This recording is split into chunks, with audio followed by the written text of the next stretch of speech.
SharpBalloons is go.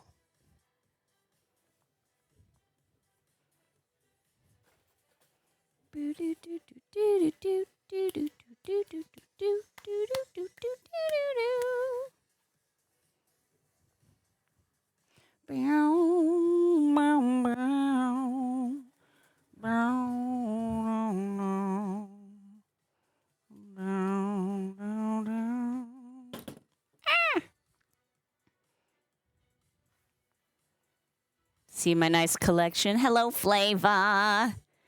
How you doing? Good to see you.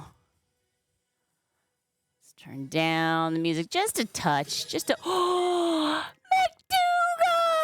McDougal! With your Prime.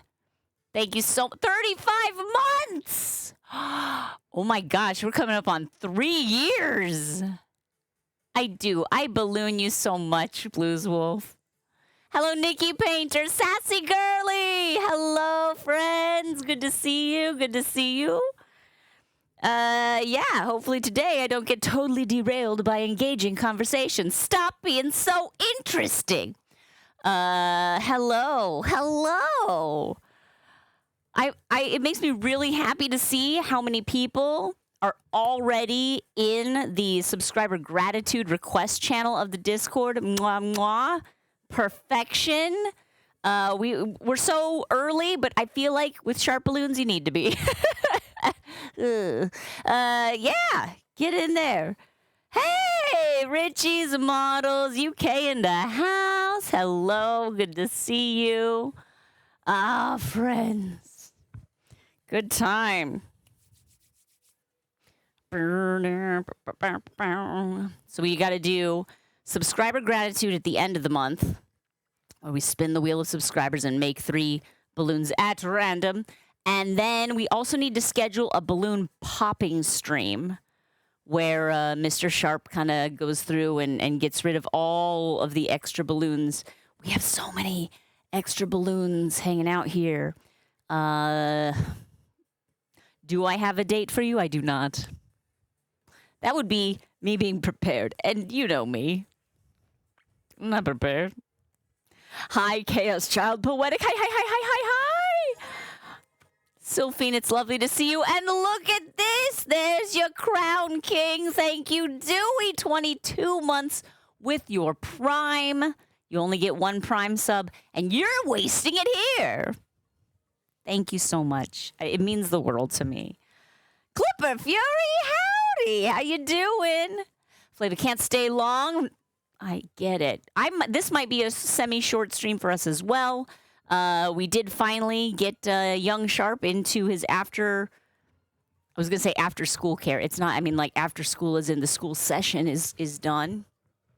But we got him into his summer care, but it took us a little bit to get the paperwork done, which is why we're a little bit late today. But, you know, I mean, also, do I need an excuse to be late? I'm SharpBalloons. Your most favorite place to be. Sassy Girly, you're so sweet. Oh, Whimsical Cats. Hello, how are you? Good to see you. Welcome. Wow. Hydrate? I do need to do that. You went to a job interview and came home with the job. You got the job, like, right there at the interview? That's fantastic. What? Are we in a hype train? Oh, my gosh. You friends. Oh, well, hello. I have something to be hyped about. A teeny tiny coffee from some not so teeny tiny hands. Hello, Mr. Sharp, my invisible husband. Except for the hands. I love you, babe. Whoa, arms. Oh, whoa, shoulder. Whoa. Too much. Yikes. This is a family show. This is a family show. Next, you're going to show ankle. Hello. Okay, I'm going to take a little drink off this because it is very full. Hang on. I think I can do this. Let's see.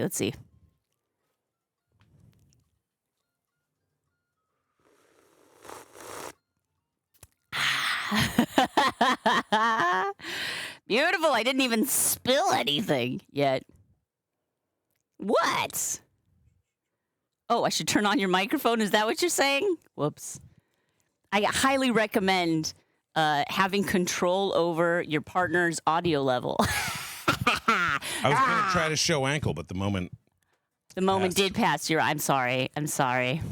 So nobody gets to see ankle. You harlot. You handle. Yeah, exactly, Blues. Wolf, you get it. Slurping ASMR. Does it tickle the brain? Hello. And Brightlight, good to see you. Leave it to your kid to want to take more classes from your local college after school is out for summer. I mean, it's kind of a smart move. The ankle remains sacred or profane. Yeah, who knows? I mean, it's really what sassy. you bring to it. You know what I mean? Sassy girly. Oh my goodness! What I bring to it? Couple bug bites. The pattern from where my sock was. Ooh, wow. Okay. All right. Some veins. Yeah. Some scars. knobbly little bones sticking out on the side. Scars from bike accidents of my youth. I thought you were going to say scars from ankle biting. What? Like when we had little ankle biter running around. Yeah. What? I have to use that mostly metaphorically. Yes. You're here for the balloons and to steal my husband. Oh! You have a hard time doing that because he's invisible. Invisible. Is he a hip biter now? Yeah. I mean he's really about midsection biter. Yeah. Like if you were to turn his head to the side and go, he'd probably get me in the ribs. Yeah. Oh, this kid, he's getting tall. So Chaos Child, you're doing event staffing. Are you like working at like a venue then, like a specific kind of venue, or are you more like a like a catering team or something like that, where you like go to events and set things up? That sounds like fun. I like events because it's always like crazy chaotic in the moment, but like then it's done, and every job is like a new puzzle, a new problem to solve. Oh, or like you don't want it to be a problem, but it's a new puzzle to solve. Yeah. If you apply, if that's one might say that your brain. That we are in the events industry. It's true. I mean, we've worked various different aspects of the events industry over the course of our lives. I've worked at like comedy clubs, so doing like ticketing and I've run the box office for theaters before, which is one aspect of events. Obviously, you're like ground floor in terms of like setup and decor and. Yeah, I do not like being decor for events, but that's not because I don't like events. It's because I don't like decor. Of course, the best thing to be an event is the talent. When you arrive, you say hello. The talent is here. The talent. It's so funny because it's like both such like an I think so highly of myself and also like an eye roll title amongst like hardworking crew. Will often be like, oh, the talent, like yes, it's. So I see the crew entrance. Where is the talent entrance? Where's my trailer? Surely I'm not the balloon same clown. Entrance, right? Do I have a green the talent, room? The crew, the same entrance. So auditorium, you're going to be also working with the Dior Event Center too. Oh, okay, cool. What? That's very fun. I'm so excited for you. And do you know what you're going to be doing, like security or lights or ticketing or? That's so smart, Flava, on Xavier's part. Just to get college level courses out of the way early, and like you said, it'll make the actual school year much easier. Just like a lot of kids don't make that call when they're like, let me trade some summertime. Like, let's spread it all out. And also, like, summer, it's like such a shorter term. You're getting so much more done. It's so much more efficient. I really love taking like summer classes, or when I was in college, my undergrad had, my favorite period was called interim. And so you had like first semester, and then you had interim, and then you had second semester. And interim was like, I think 3 weeks, and you took one class. And it was like a long class full period. day class it was like period. a full day class period. This was in high school? This is my undergrad. Oh, undergrad. Okay. But like the classes that they would offer for interim were the ones that like teachers wanted to teach. They would like propose. Right. You know? And so probably my favorite class I ever took was Russian literature with this retired professor emeritus. And it was only 3 weeks, so you were really Russian. Through that literature. Oh! But like the vibe is just different, you know? Hi, Raji. Yeah, you get no. to like live in the world of this class. And so for something like Russian literature, you know, like you're reading like Pushkin, you know, and you're like going to the coffee shop every day to read Pushkin. If all else is equal, absolutely choose the course that the instructor is passionate about. Yeah. And if these are the classes that the instructors are like, I've designed a course for this purpose, Raji. it is almost certain to be something that they are excited about. I love it when people who have a hyper focus or like something they're interested in info dump. People like, don't info dump. I love it. Professors have to teach usually a certain number of agreed upon core classes, and usually it's in the subject that they care about. But for example, if you're a literature professor, you're going to be teaching 101 Introduction to Brit Lit every year, all the time. And that's fine. You probably love British literature, but you've also taught the same Brit Lit class all the time. However, you have to wait for the opportunities to really teach about the thing that you're passionate about, that your dissertation was about. And so you have 3 weeks, and you and these students get to live in this world of like, oh, let me show you this one thing I'm so knowledgeable about. And like, oh, you want to talk about Turgenev? Oh, let's talk Turgenev, you know?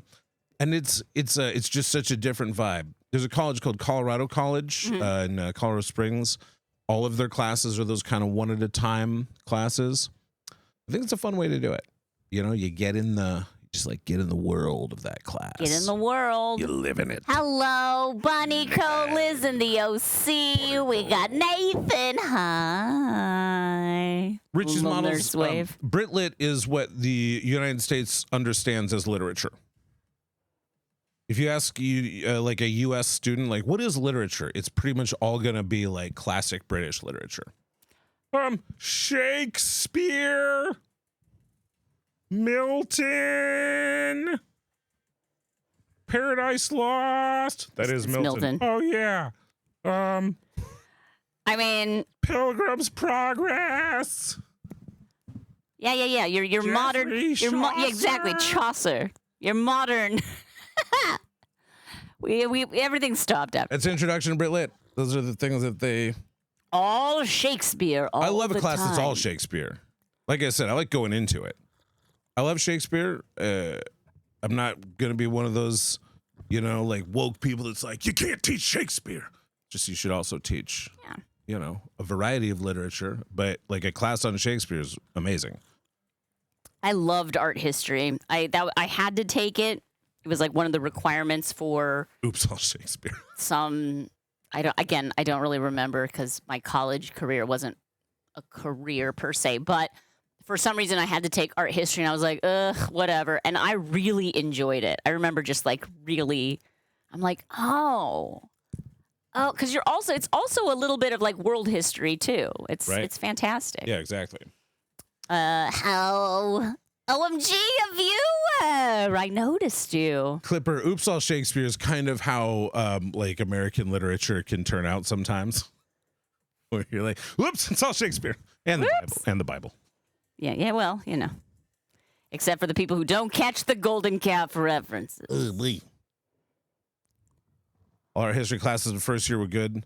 And all the others like modern art and Gothic art were more boring. More boring. Really, when You really were more interested in that's what I found interesting was the arc, you know, like how things that I was familiar with became like a part of the conversation or a part of the, you know, where I'm like, oh, like, you know, I remember learning about Yoko Ono and like things that we take were like, oh, this is like performance art, like, what would I say? Like typical performance art. Like there was a time when it was brand new, when no one had done anything like this. And Standing on Yoko stage Ono, and like letting a match burn to the fingers, and like that's the And then that's, you're gone. that's the end of the that's it. performance. You're like, okay, but it's like, but someone had to do that. Someone was the first one to do that. And that which someone is was great. Yoko Ono. Yoko Ono. She was a member of Fluxus. Okay, we got a Performance Art squat. Collective. We got a stretch. Okay, we'll do it.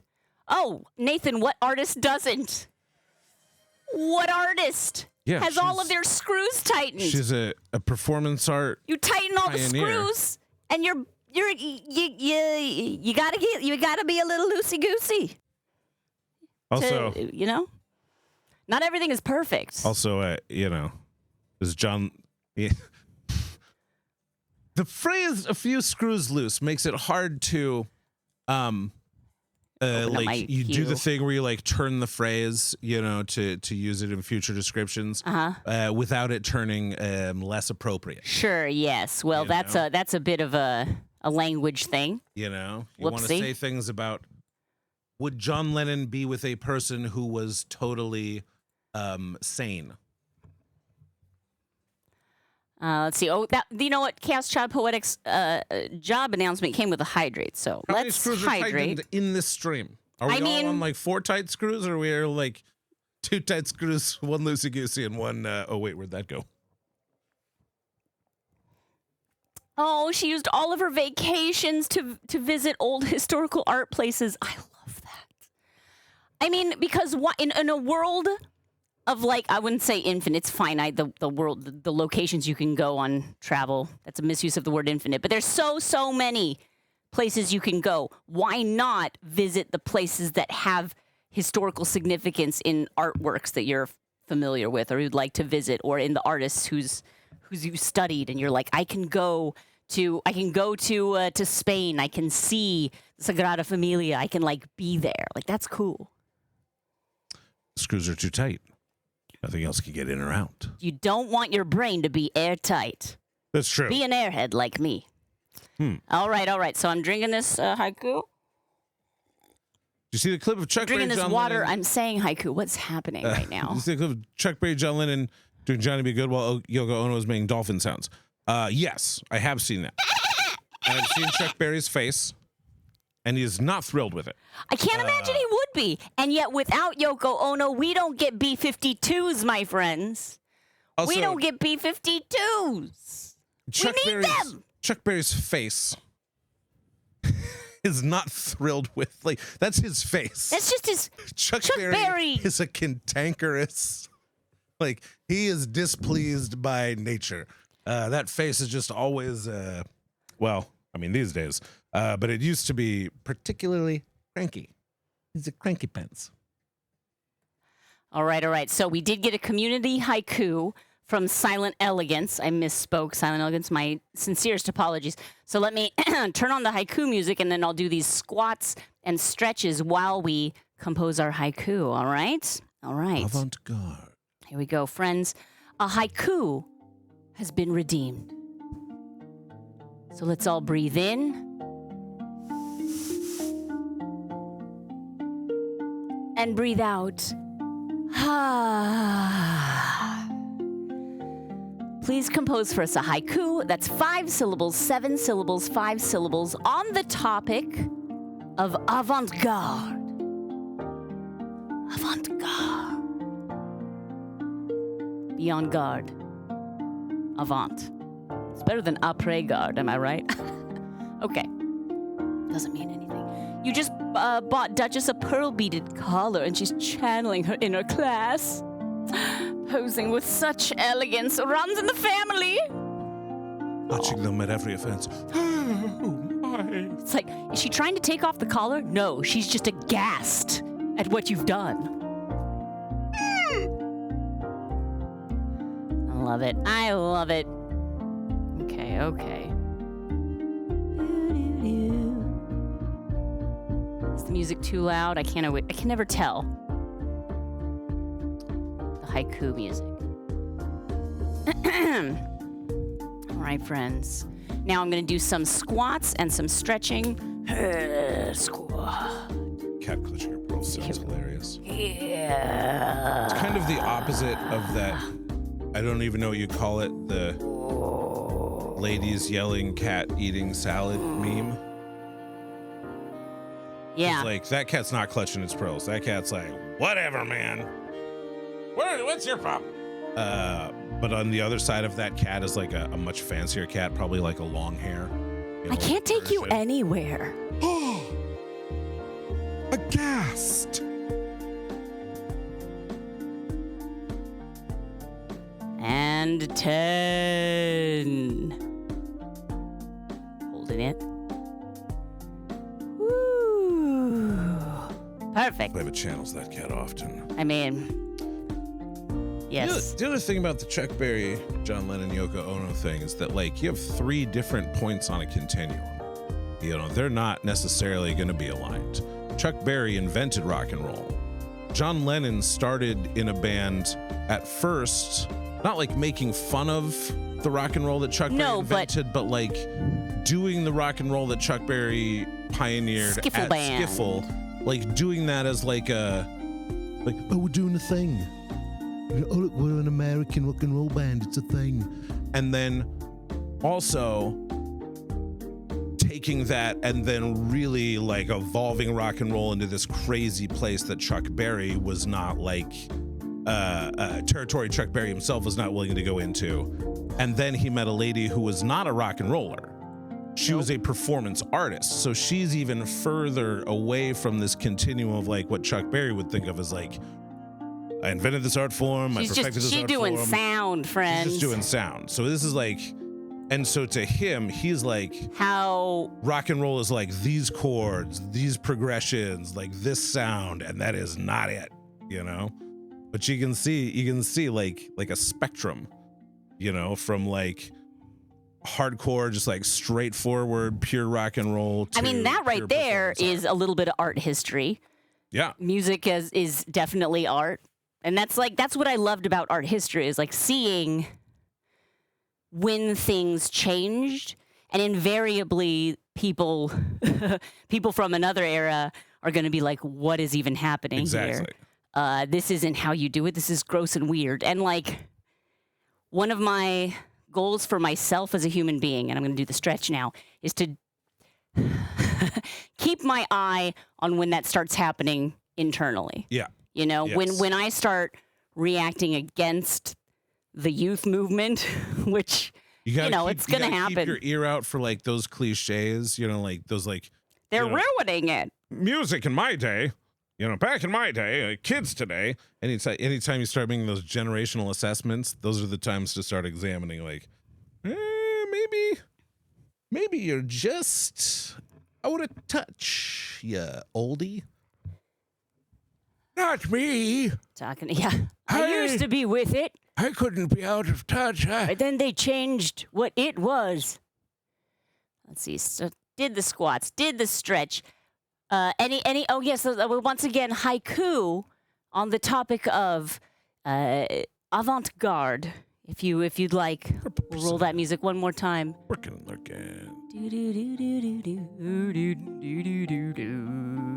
I used to drive a hot rod, and the young ladies in the tight pants would smile as I went by, so I can't be old. I was riding along in my automobile. They smiled at me. Yes, it was 50s. Oh my gosh, Bunnyco. I know that feeling. You're like walking in a store and like the canned music, which is supposed to be, like everyone knows by definition, the music they play in like a grocery store or a mall or like an office building. Maybe not a mall, get mad at but this. an office building. They're like, this is the most inoffensive pap. And you're like, oh wait, this was like that song that I made sure with my mom was in earshot. I turned it down a little bit. Right. This is that album that I smuggled into my house in a different CD box because I knew she would see the like explicit, you know, parental guidance thing. Oh my gosh. Looking. And now it's like, oh, that's just blaring. And I'm bopping as I look for my grape nuts. You see like an old lady, you know, pushing her cart, dancing to it, and you're like, look at that old lady dancing to it. And then you realize, like, wait, hang on, that's a mirror. Wait, that's actually a person that's younger than me. Oh no. Oh no. That's Bunnyco. Yeah. And you know what? We should We should. We should be the old ladies dancing in the stores. Because the alternative is to be the old ladies not dancing. Purple person, enjoy your lurk. Soon we'll be going a little less interactive. I'm going to be filming a tutorial on how to twist a one balloon dog, the most basic of balloon animals. I'm going to try and do it a few times, a few different ways, see what I like. One thing that I've heard a lot when researching like YouTube videos is they're like, you got to grab them with something right away. And it's true, because you look at your analytics for any videos and like after the first 5 seconds, it's like, zoom, people just leave. So whatever it is I'm doing, that ain't it.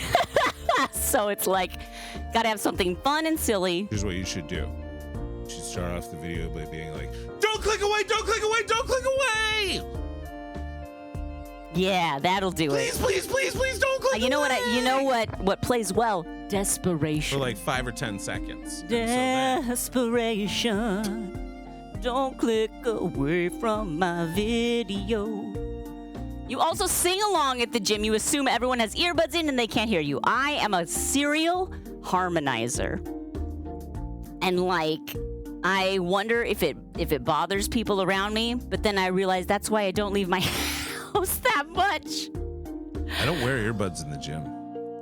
No, because you couldn't get them to pair. Yeah, I don't have a good pair of earbuds, and so I just like live in my own head. Which Oh, I usually definitely cut out don't the like. millennial pause. But Hi, guys. Yeah, don't start with hi, guys.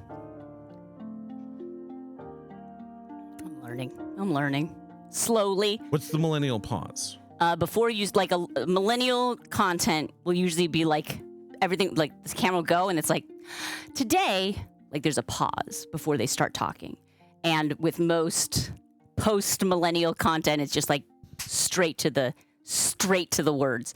And like So, after do they edits, even- I've been doing that with my edits, like Do they cutting even right. sometimes like the first they start like mid word. Like, I don't the know about edits will that. Sometimes like cut in like in the person talking already. I don't know about that. Possibly. Sometimes 'Cause I'm that's wondering like if a that's very like an editing Trick. choice, or if that's just like sometimes like my video is like catching up, like You'll never guess. Yeah, a step or two exactly. in. Top 10 balloon dog designs. You'll never guess what the last dog is. It's a dog. It's a dog. It's a dog. It's a dog. It's made out of balloons. It's a dog. You'll never guess. Stay tuned. We wait because we're used to old media where it would take a second to start recording, but now when you hit record, it starts immediately. And like, I just feel like a lot of things we watched, a lot of things that were produced by professional level media, like the the news report. You start dun dun dun dun dun dun dun, and the person goes, "Good morning. Today." Like there's a little pause. There's like you're setting yourself. You take a breath and you begin. But with the people recording from their phone in their car, they're just talking about a thing. They'll just start right away. Yeah, and I wonder Thank you for the hydrate, Dan. I do how need much of that some. is stuff like with television where it's all, hey Dan, it's all happening like 7:30 p.m. You have to be here to watch the show. And so do they need like a theme, like a ramp up, or even like with Seinfeld, like a It was just a person. Because it's also a call to be like, hey, get back in here from the kitchen, Right? Snack break's over. Get back in there doing their japes and jests. So what you're saying is I should invest in an electric bass. Why? Slap pop. We can just do it, we can do it ourselves. Welcome back. Where'd you go? Was it fun? Was it better than hanging out with me? Well, fine. Why don't you stay there then? All right. But also, don't you need just like tone setting? Because in a way, like I've always thought of that as like, on the screenplay, it says like exterior, an apartment building in New York Look. City. I get it. I'm just saying Yeah, that but you're for old. I think what sells nowadays is authenticity. Yeah. That's what people are looking for. They don't want to look for something super produced or super scripted. Got it made. Exactly. And so I think because there's so many people who are just like hit record and go, blah, blah, blah, blah, blah, blah, blah, that like, This is me and I'm real. I remember taking like clown workshops where it was like, there was a moment where like, breathing is very important in timing and pacing with clown because, you know, you breathe in before you do an activity. You know, you exhale. Like, so I had a clown mentor, not my original clown balloon mentor, but another one who was just very into like breathing as a matter of course. And when you stepped out on stage, there was a moment that you had to recognize that the audience was there and that you're happy to see them. So there's like you look out and you just relax, like you exhale. He's like, make sure you always do that. You breathe in before you walk out, you look at the audience and you exhale, and then you begin, whatever it is you're doing. But that's not for how video recorded content media wants. on a phone. Yeah. And live content, I still believe it's important. So I think I agree. To Because center yourself with the audience. you have to interact with people like you're a person. But then early TV was based on Theater. vaudeville and theater and all these live entertainment forms. I that mean, we were let's used be to. honest. You and I are based on vaudeville. Yeah, vaudeville's great. It's hilarious. No, look, I agree. Mr. Sharp and I are very, you know, we're corny.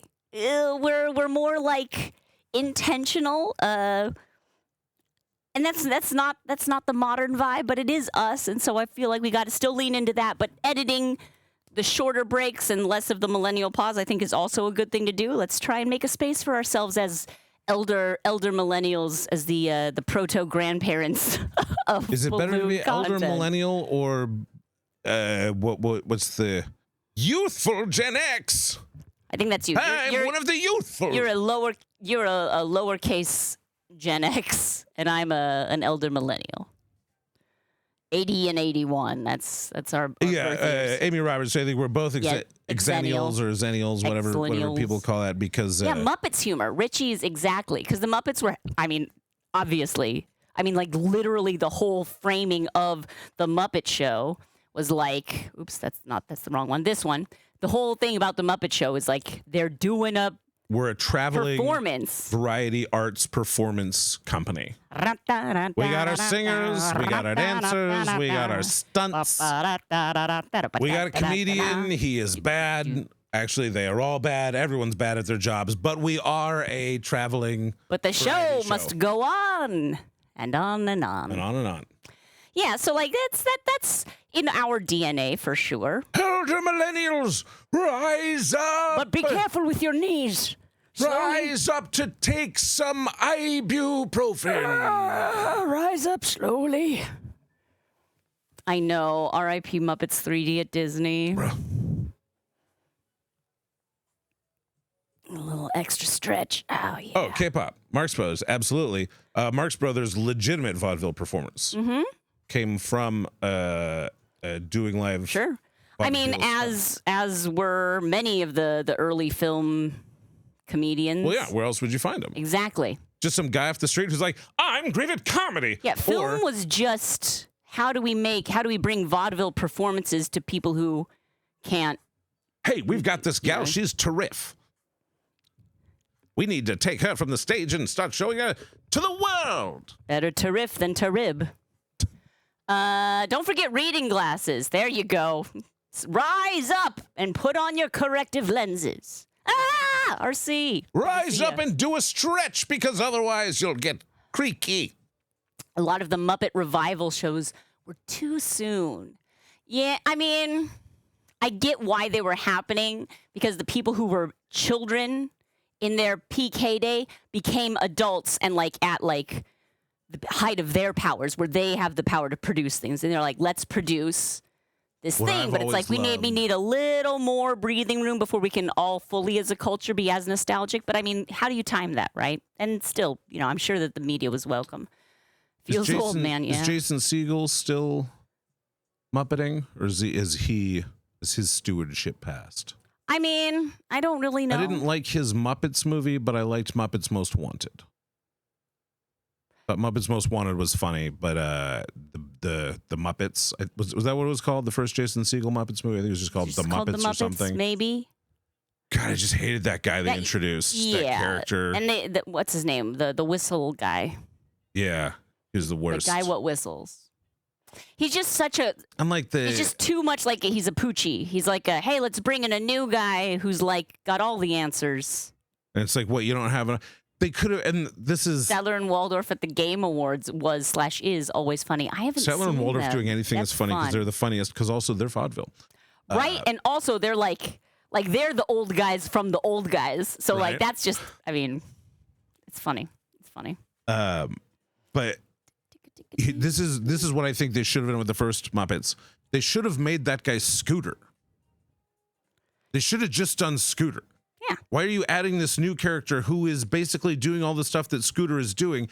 The reason you pick Scooter is because he's a Muppet who is completely underutilized. Yeah, been underutilized, You and know? also is representative of what you're trying to what you're trying to celebrate. Where it's like an everyman, an unassuming, but then you can't say like he's the brother to Jason Segel, which was like the whole point of that movie. Was it's like they're two brothers, a human and a Muppet. Anyway, whatever. I mean, Muppet of a man. and a honestly, I man of think a you Muppet. could have. What's Scooter's background? Yeah, we don't know. Why would Scooter you say could be Scooter was raised Jason with a Segel. person and they were? I you guess know? because Scooter's been around since like the 70s as an adult, but who knows? Yeah, what is Muppet time? Like, what are is we talking Muppet about? time? What is Muppet time? You know? Oh no, I cannot help you from here, Richie. What is we'll call the muffin. What is muffin like? Do you know the Muffin Man? Oh, muffin mode. The Muffin Man. The Muffin Richie, Man. you can't stop it. You can't stop the waters. All you can do is divert them. Yes, be like water.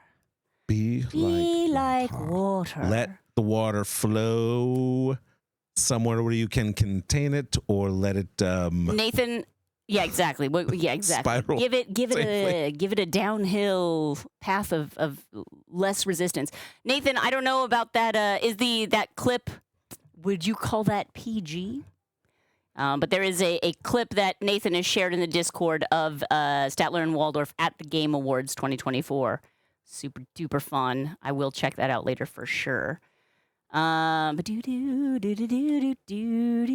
you for being honest about your ambiguity, Nathan. That is all we can ask. I appreciate it. Yes, indeed. Muffin Mode is a Bluey reference. Their cousin Muffin is sometimes a bit of a Feral. dervish. Yes. A little bit, boundary testing, I would maybe say. Boundary testing. Yeah. Yeah. I think, look, I mean, everyone's got it. How will you know where those boundaries are? You know, sometimes Our son came, he learned a little song in school. And so we tried to, it's, what is it? Please stop. I don't like that. I'm feeling uncomfortable. I need more space. Not around me. Don't take it personally. It's just a boundary. It's just a boundary. And I like that because they kind of go over all the things. Please stop. I don't like that. Mm-hmm. I'm feeling uncomfortable. I need more space. Not around me. The not around me is a good one because it's like when people are talking about something around you that you're not comfortable with, they're not necessarily even forcing you to participate, but like as a kid, I think like, hey, or somebody is like swinging Auntie's vaping over here, and I don't really want that. Somebody's like not swinging a around me. thing around where it's like getting into your space, and they're Sure, not hitting not you with around it, but me. it's close enough. You can You're do just that. like, It's not around me. Just give me some space. Don't take it personally. It's just a boundary. It's just a boundary. But that one is, it's just like, I'm like, oh, so let's remember that song when it comes up. Man, when we're pushing boundaries, it's hard to be like, please stop, I don't like that. It's trying to like rush through the song. It doesn't work as well. Also, he'll use it as boundaries, like, I don't want to take a shower. That's my boundary. I'll be like, well, or like, all right. can I have some dessert? No. Please stop. I don't like that. No, you're not allowed to We're allowed say to me say not no. giving you dessert as a boundary. I mean, although, Mr. Sharp, but we gotta learn, right? We gotta learn. It's good to talk about these things. We're all just trying our best, friends. Oh, and I hope it also lets them understand that sometimes adults need space. Yes. Often, like, for example, we'll often be in bed with him while he's going to sleep, and he'll get into this, like, cuddle mode where he just wants to hug. I love hugging my child. It is the best feeling. But I know from personal experience that when I'm hugging, when I'm embracing and engaging in physical affection with someone that I love, it gives me energy. Like I feel like I literally feel my heart rate increase, and like, you know, it's just I woo, like I get a jolt, and that's not good when you're trying to go to sleep.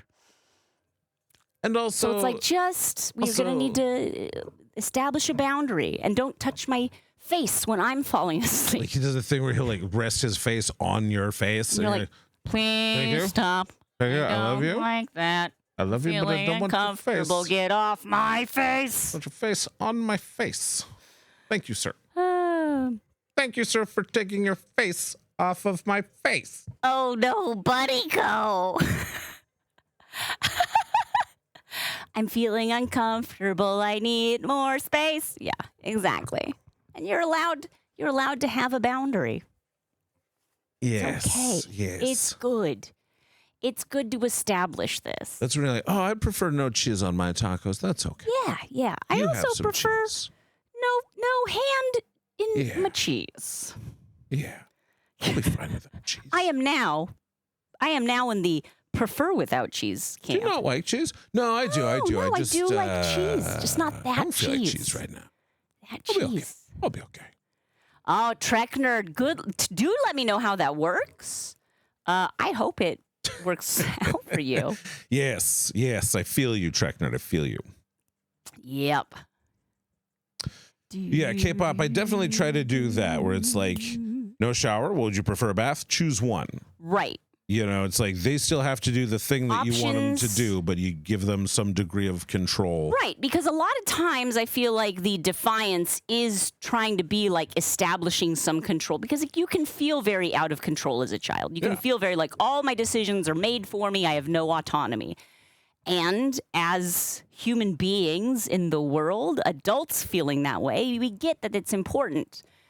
So giving a choice is a good way to do that. But then explaining why hygiene is not negotiable in general is good. And what can you do? What can you do? What can you do? Just All you keep can trying. do- Just keep having the same conversations again and again and again until all of a sudden you're like, God, when was the last time we had to talk about that? Now it's whole new boundaries he's testing. Shall we make some videos? Shall we? Let's shall, my friends. Have we told people what the plan is here? Yeah, so the plan is today I will be doing I'll be filming a few versions of a balloon dog tutorial. So just the Just very your most basic intro to the first balloon animal I ever learned how to make. And I'm going to do it a few times so that I have options when I'm editing. I'll probably do a run through straight with this camera 2 or 3 times, and then a run through with the hands only camera so I can edit between the two of them. You know, and we'll see. I won't be engaging with chat, obviously, and I won't be engaging with alerts during that time. But I appreciate having you here. Did that? Okay, fan. I'm going to do a little quick hydrate before we get started. Give kids a choice, yes. But you go an EDR pediatrician you're following. So things like don't post things as questions if they're not. Agreed. You know, it's like, do you want to take a bath right now? That's not fair, because the answer is either yes or no. And if the answer is like no, then you're like, well, too bad you have to. Right. But if That's it's do you want to do a bummer. bath or a shower, it's like, this is the time where we have to get clean, but I am going to give you agency in how that's going to It's happen. hygiene time. Yeah. Which way do you prefer? No, absolutely. And that's the thing that because like as adults to adults, we tend to phrase things as questions to soften them. Right. You know, to like to soft launch the idea. You know, where it's like, hey, would you mind doing this thing like, for me? are we feeling like doing dinner now? Are we feeling like you know? And it's like, oh yeah, but like for it's tricky because we've learned to do things. Communicating with adults, communicating with children is different.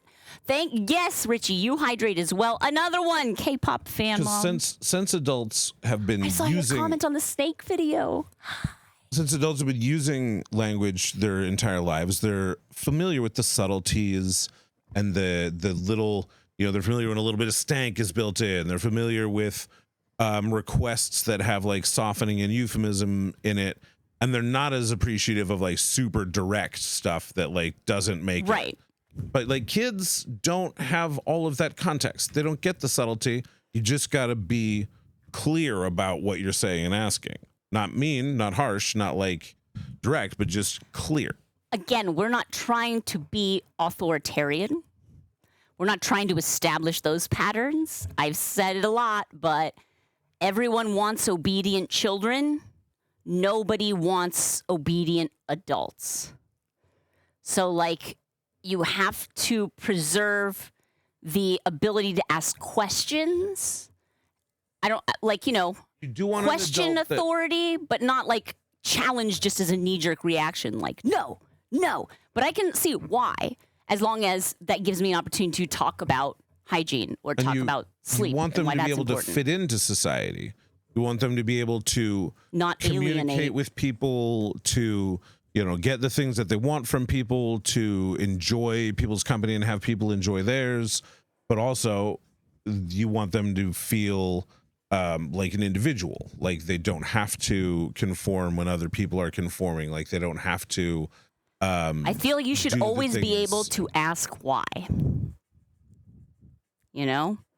I don't like. I definitely. We've also been touching on the good faith, bad faith. Yes. With young Sharp, because I have established the like you can always ask why, but when it's like why, well why, well why, well why, to like and I get that. I remember as a pre-child adult, and people would complain about the like endless why chains. I'm like, I would just keep answering them because there is an answer to that. I answer every single time it's a good faith question. Yeah. And then when it turns bad faith, When it turns now I into try to just like point out that this is a game. no longer a good And faith. it's like, argument. hey, I feel like you're not listening to my answers. And that makes me feel like my thoughts and time and words aren't being respected right now. So I'm going to stop. And you're going to take that bath. Thanks everybody for all the nice things that you're saying here, Rachel, Darlene, Devers. Rachel. Oh, We try to be positive. We try to bring laughter. What else are we going to do? We like it here. We like being here with y'all.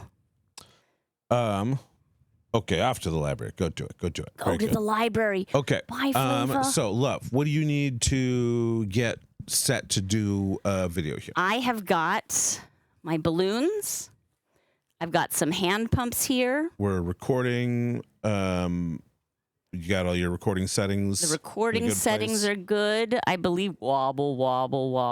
Yeah, I think we're good.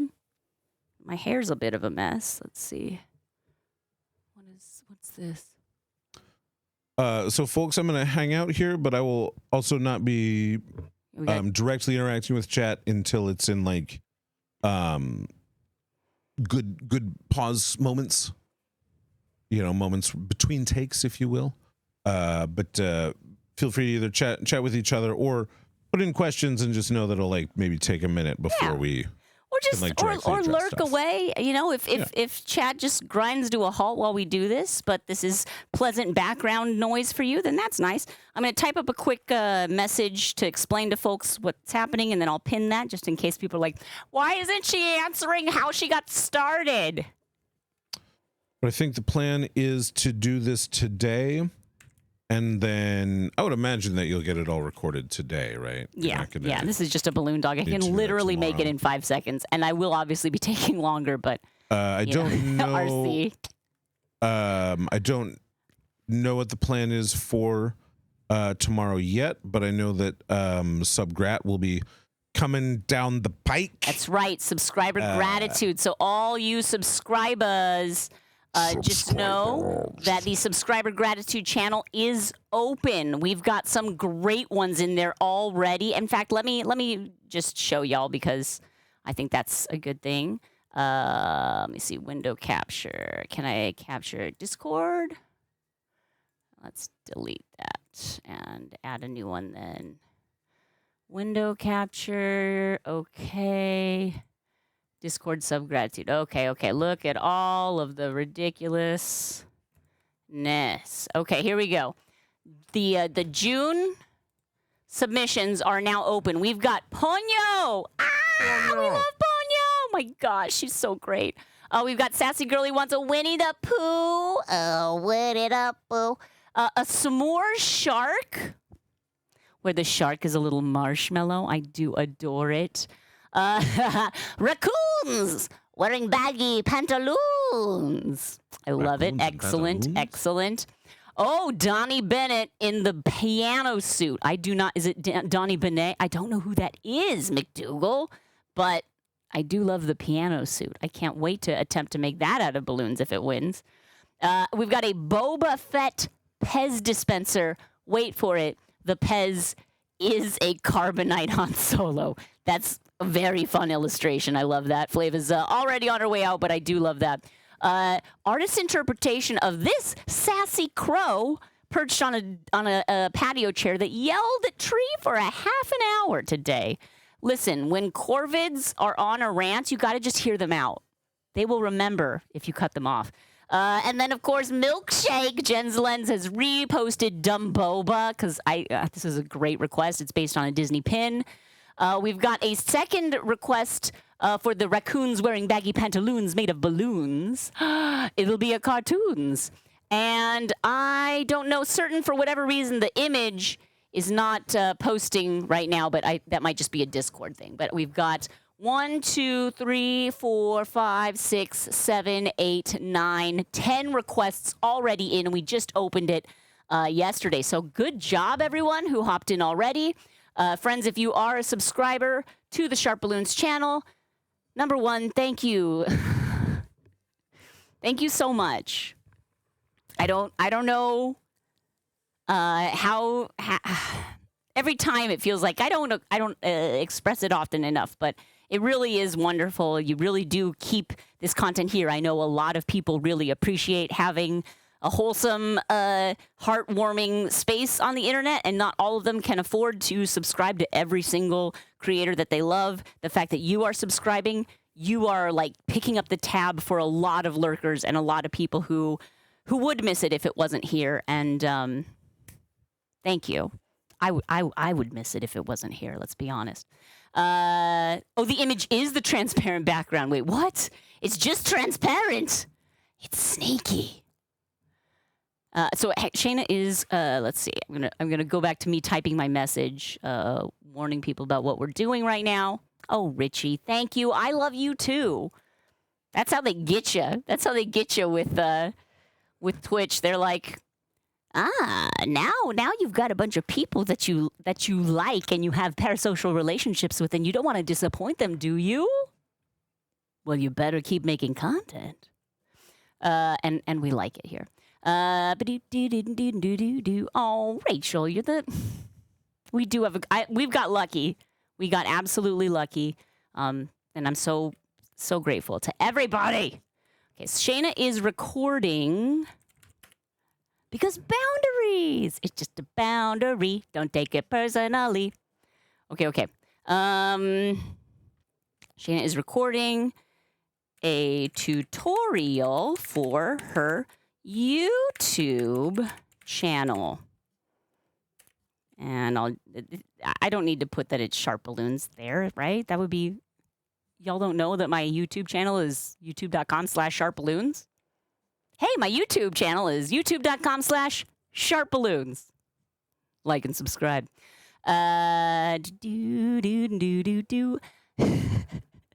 And now I'm doing well. Look, I say let's just roll with it, variant. If you're doing well, let's go. Yeah, I'm SharpBalloons? Oh my gosh. For a YouTube channel, she's not reading chat right now, but she will start as soon as she learns how to read. But streamer illiteracy is a real problem.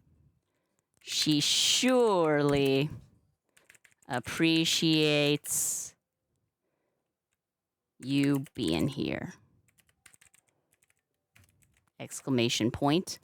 Hi, Shana's recording a tutorial for your YouTube channel. She's not reading chat right now, but she surely appreciates you being here. Enter pin that. Manually unpinned the end of stream. Fantastic. Surely appreciate y'all being here. I sure do. I surely do. I surely do. But streamers also have issues with legs. I mean, I have no idea what's happening with most streamers' legs. You know, it's a lot of torsos. Lots of torsos. A lot of, oh, okay. She's got him. She's got him. Oh. Bipedal. Bipedal. Bye, Felicia. Look, I even got some paint on my legs. There we go. Nice. Leg content. Everybody likes that. What is happening? That many years old? Variants. Very proud. Very proud. Okay. But for reals now. For reals now. I'm gonna mark that hydrate complete. Thank you, K-pop. I'm literally turning the monitor away from me. Streamer. Because I know that I am bad at ignoring chat of my own volition. I'm really bad at it. I'll be like, I'm not reading chat, and then like in any silence, my eyes constantly go up to look for like validation or like something to react to. I'm like, no, Shana, no. It's fine. Okay, Mr. Sharp. Love. I love you so much. I'm going to turn down your mic just so we don't pick up. Rude. Well, now I'm definitely turning it down. Hey, what? No, they can't. Oh, no. They can't hear you at all. I love it. Okay, now they can't if you yell. Well, like, so if my mic is completely down and I'm like yelling in the studio, they still can't hear that? Yell now, real loud. I'm yelling really loud now. Okay, I think they can hear that. Okay. Yeah. I don't. It's your mic is off, but if you're loud enough that you can be picked up by this. Good, yeah. If you need to be heard, if just holler. Oh boy. Okay. All right, don't look at the screen. Don't look at the screen. It's so hard. It's like the old Mae West quote. You just put your lips together and scream. Okay, first of all, that's Lauren Bacall. Get out of here. Get out of here. You know how to whistle, don't you? You put your lips together and you scream. Wait, no, that's not how you whistle. Shoot. Bogey, how do you whistle again? I forget. How do you scream with your lips together? Siri, how to whistle? When you put your lips together to scream, it's like. But they're not together. You're yelling words. This is all excellent content. This is going in the video. I haven't pressed record yet, so it's not. It's in the video. I have fun here. I hope you do too. I like how these pumps really like match my outfit. Do you like that? I like that. We've got, again, I'm going to do mostly one shot from this angle where I'm just talking head. This is not my beautiful pump. And then I will do a second take where we've got the phone camera. So we have a close-up on the hands. I hope my cuticles aren't as... There have been some videos recently where, like, in the playback, I'm like, oh, God, look at my fingers. They're so grody. Not that one, this one. This one. Actually, I should do this one, because this one doesn't have all of the alerts on screen. So in case I'm in the middle of a really good take, we won't get any alerts on. Okay, so face cam, phone cam. The RC Maniac Memorial Stream Deck. He's not gone, but we remember him. Thank you for this Stream Deck, RC. All right. Should I bring the table closer? But I kind of want to be able to see the pumps. Then I'll just move them back further. Do I want to? No. I want to be able to stand in front of my camera. Sorry, I should have positioned this all beforehand.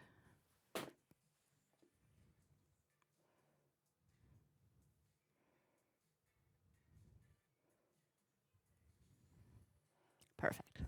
And by perfect, I mean good enough. All right. We're recording. Clapperboard. Okay. Today's the day you master how to make a balloon dog. First, you're going to need a balloon. Let's see. There are many different types of hand pump that you can use. These are probably the most common, a dual action pump and a single action pump. What's the difference? Well, when you pull this one out and in, air comes out of the pump. See, both directions. Whereas this pump, also known as the ketchup bottle pump, only pushes out air when you contract it, but not when you pull it out. So single action and dual action. Was that a pretty good demonstration? This is maybe the more common balloon pump, but I found that this type of pump tends to be a little easier for beginners to grasp, specifically children, because for whatever reason, this action is easier when there's resistance. Resistance is futile. I don't remember the order I had these in. Like this? That sounds about right. All right.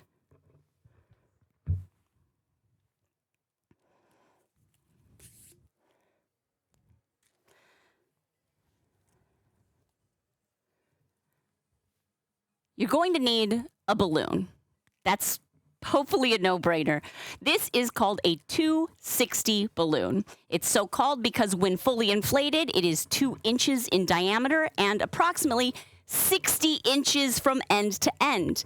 However, for this balloon, and for most balloons you make, we're not going to fully inflate it. First things first, putting the balloon on the pump. You're going to want to hold the pump someplace stable. I like in my armpit. And then take your 2 hands and stretch out the nozzle on the balloon. Stretch out the nozzle so that you can fit it over the nozzle of the pump, like so.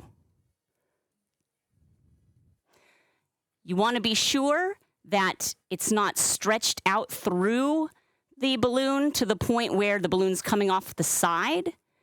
You want the balloon to be coming directly off in the direction of the tip of the pump. I'm right-handed, so all of the I'm right-handed. All the instructions I'll be giving you will be for right hand dominant. You can really execute either way depending on your dominant hand. It's sort of the way that is most comfortable for you. I take my left hand and I use my index and thumb finger to hold the ring, that flange, at the end of the balloon nozzle, and I hold that on the pump, but I don't pinch above the tip of the pump because that pinch would actually seal the balloon so the air couldn't fill the balloon.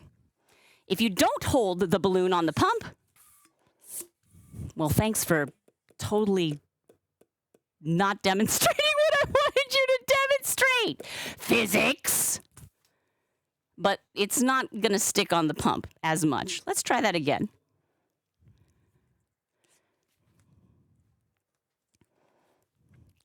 If you try and blow up the pump without holding the balloon on the end of the pump,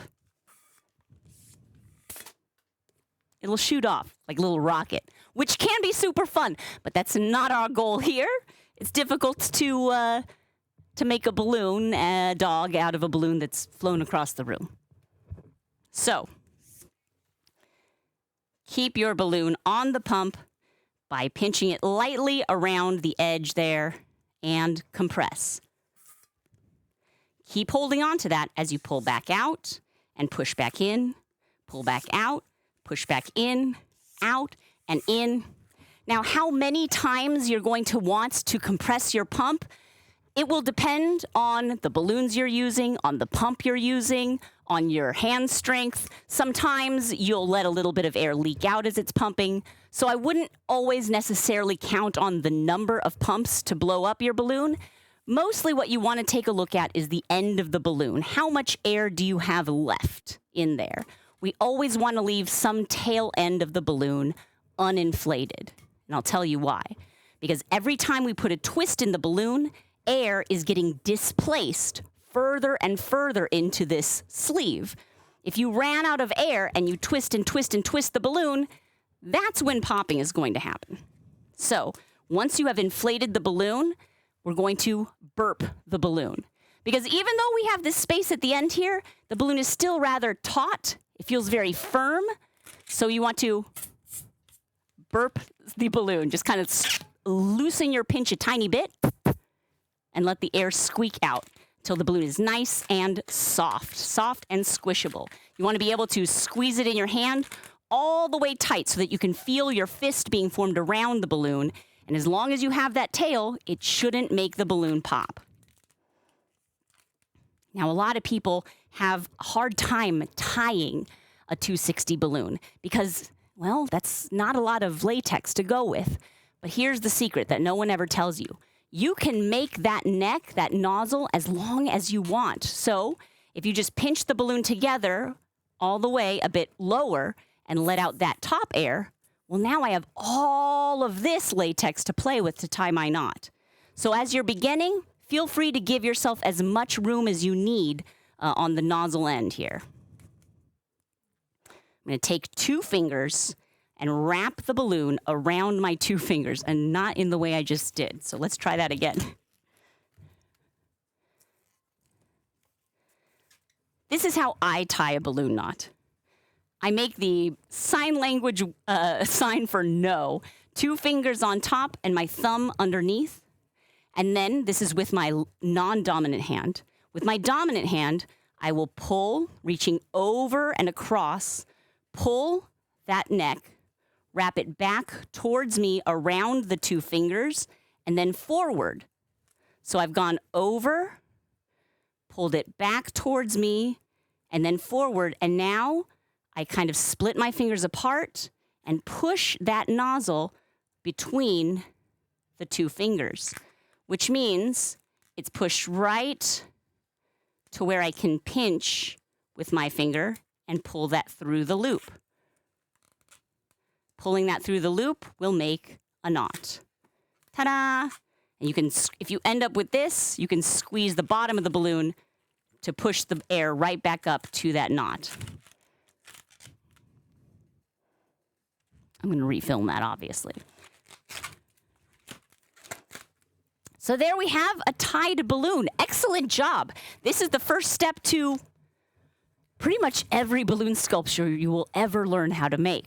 So it's important that you get the basics down. You can have poorly tied balloons, loosely tied balloons, balloons with a very long nozzle at the end. It doesn't matter while you're learning. You just want to get comfortable with the medium. So again, squish, squish, squish. The balloon should be nice and soft. If it ever feels too rigid, too taut, you can squish it with your hands, squish the balloon, the air further into the tail of the balloon to get it nice and soft and workable. We're always going to start from the knot end of the balloon, not the knot end. Sorry, was that confusing? Always start from the end with the knot. We'll bend this down towards the ground. If you're holding the balloon with the nozzle up, bend that down so that it's basically going to be about 1/3 of the balloon. So this is, let's say, 1/4 of the balloon. When you fold it over, you have 1, 2, 3 of those lengths remaining of the balloon. Take your non-dominant hand, and you're going to make that OK symbol right around the center of this bend, or this bent section. Squeeze that tight. It doesn't need to be all the way tight, but you want to compress it so that it just gets a little narrower underneath your fingers. Then with your dominant hand, you'll grab this looped bent part and twist. This is what's happening inside my fingers. I'll show you here. The balloon will follow the path of least resistance. And where there's already a narrowed part of the balloon, that's where the twist is going to want to form. Once it's formed, you're home free. Just keep twisting and twisting and twisting. You could put 38 twists in here and you'd be okay. Now, it'll make it very, very bunchy. I would say at least 3 twists to feel a solid connection between the balloon, a solid sealing of the chambers. But this will be the face and the ears of your balloon dog. Next step, after I've made a twist, I always take both hands on the remainder of the balloon and squeeze. Did you notice how it got a little longer? That's the air going towards the tail of the balloon. But now we've got nice and soft again. Bend that head down so that we've got about half of the balloon here. Half and half. So take a third of the balloon, fold it over half and half. My fractions are not perfect. I am a balloon clown.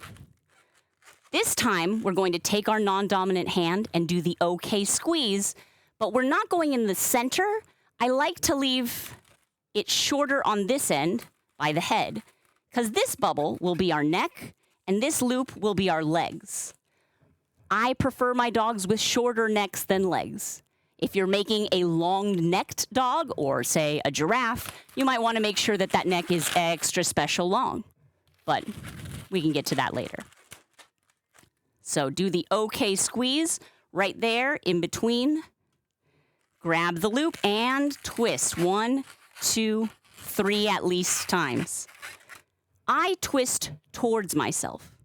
I know there are many artists who twist away from themselves. Again, it doesn't matter so much which direction you turn. Twist whichever direction feels natural to you, but the thing you want to make sure is you're always twisting the balloon in the same direction. If you make one twist that comes towards you, and then the next twist goes away from you, what you'll be doing is untwisting the balloon. So pick one direction and stick with it. So now we've got the head, the ears, the neck, and the front legs. But we have this little bit of body left over. Again, since we just put a twist, we're feeling a little more tight. So I'll take both hands, squeeze, making the balloon a little bit longer. And this is all the balloon we have left. What we'll do is fold that bit in half. And again, the size of loop is going to be the size of leg. So ideally, you want the hind legs to be the same length as the front legs. So I'm going to eyeball this bottom loop here to be approximately the same size as that loop. Right about there. Squeeze with my non-dominant hand. Take my dominant hand and rotate the balloon towards myself.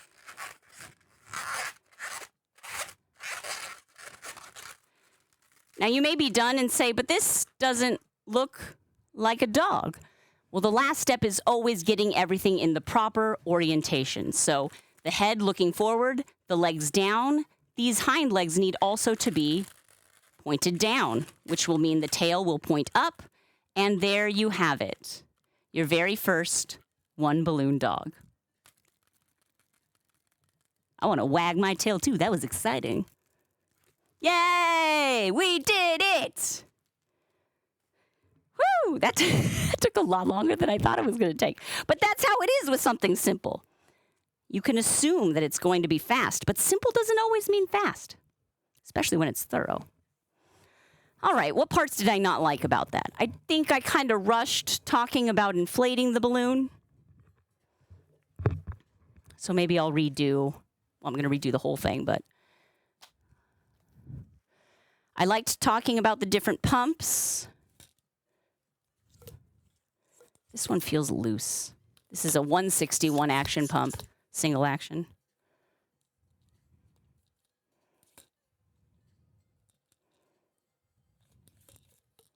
Let me see real quick. See how this bad boy inflates. So slow.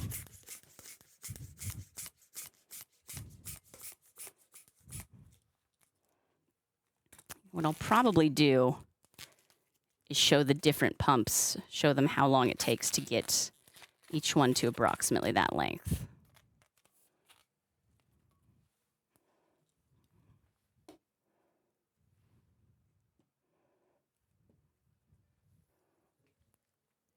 Okay.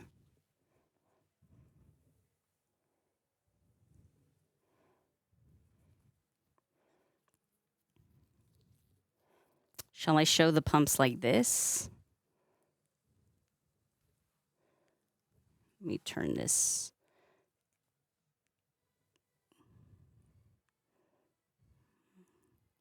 Maybe too far down. Maybe if I had them up on something. Hang on. This is not exactly flat.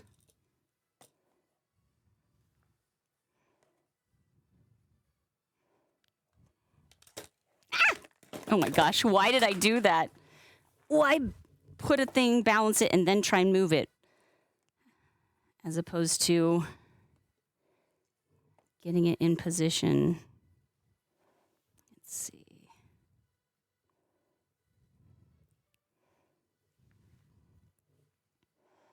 But this is just so unstable because it's not perfectly flat. Do I have a perfectly flat black surface?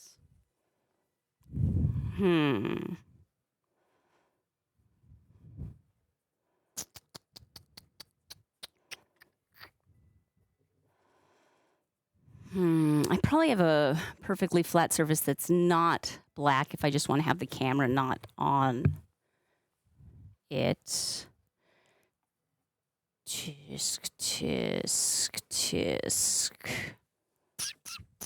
Well, I'm not going to worry too much about it. We'll just go on the table. It's just perfectionist me talking.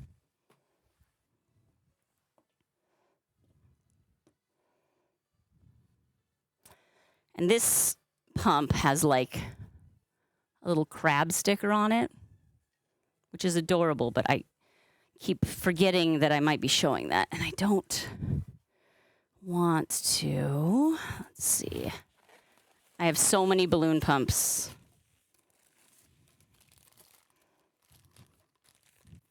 I actually bought like a whole supply of these when I thought I was going to do more of like a you can order your balloon kit from me and I'll teach you how to do balloons kind of a thing. And I never did that. So I just have like a ton of pumps. Do you need a pump? Let me know. Let's see here.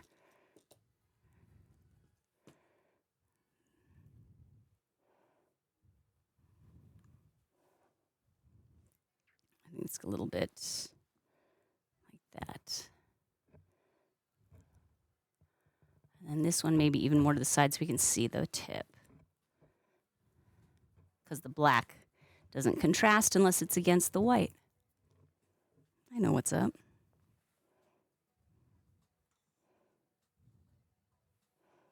Then that camera right there. Okay. Let's see. Let's get at least some image of this. Many different balloon pumps.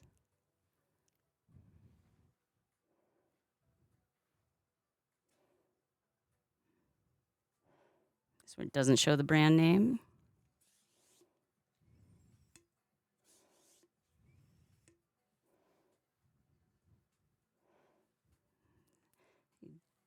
Dual action.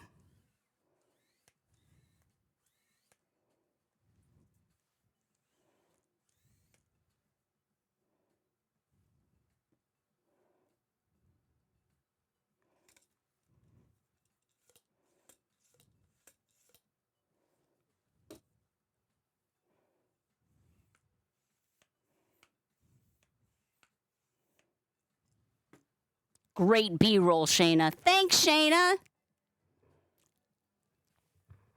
I did it for you. Oh, wait, wrong. Oh, I don't have any.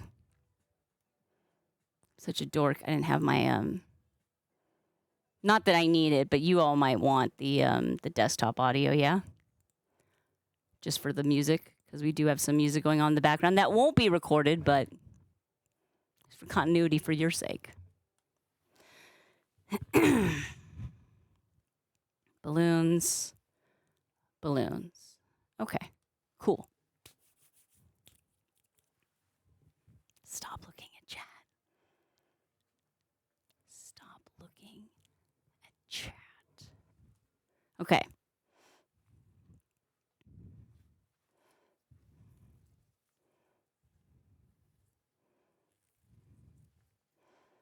Not going to talk about the brand of balloon because this is not a sponsored bit of content. Also, no brand is good enough to be my solo brand of balloons. I'm picky like that. B-roll.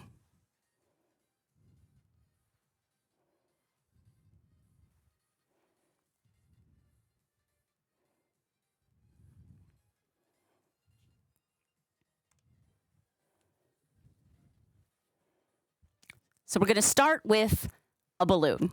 Let's talk about the parts of the balloon so that we're all using the same vocabulary, because I think that's important. When I talk about the tip of the balloon here, this is the nozzle of the balloon. It may be confusing because I'll also call the tip of the pump the nozzle of the pump. This is the balloon nozzle.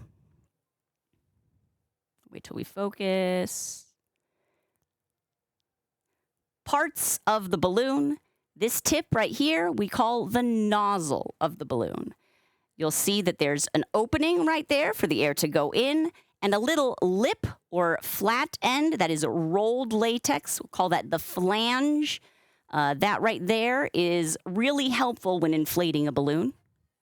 And then all the way down the body of the balloon to the tail of the balloon, or the end, that is the end with no hole, preferably, and it's sealed off.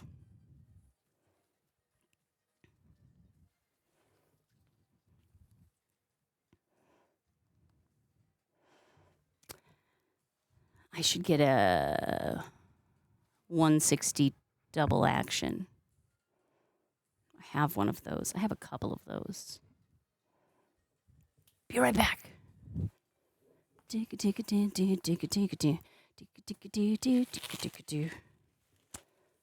Where do I have that?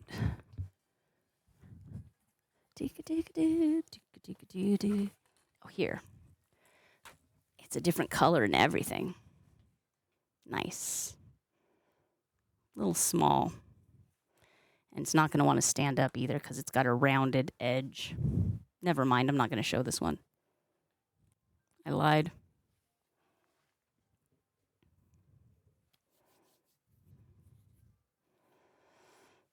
Okay. Now let's talk tools of the trade. Balloon pumps.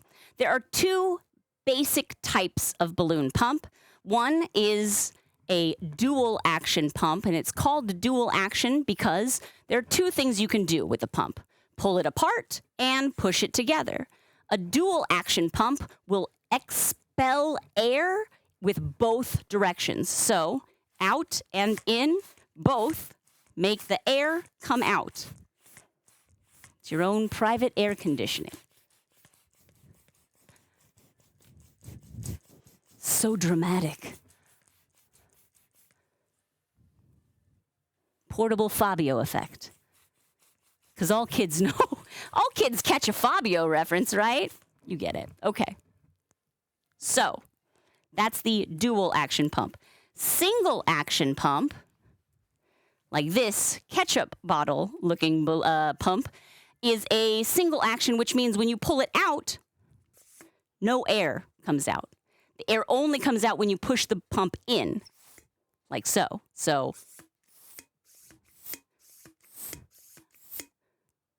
single action.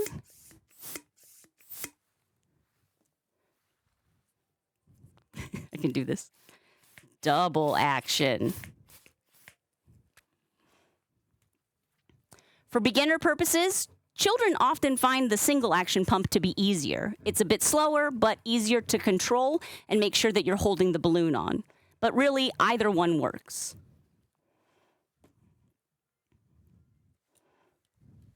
There are also hand pumps that will look a bit smaller. Those are traditionally designed to inflate smaller balloons. You need less air. You can use these to fill up a standard 260 size balloon. It will just take you longer because the amount of air that comes out is a little smaller.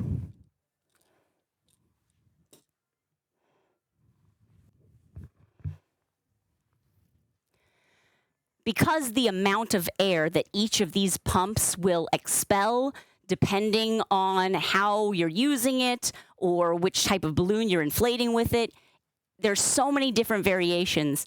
I don't like to say how many pumps of the hand pump to fill the balloon with. Mostly we're going to take a look at how much tail should be left on the end of the balloon. We'll always leave some tail on the balloon, 'cause science. Should I explain that science? Probably.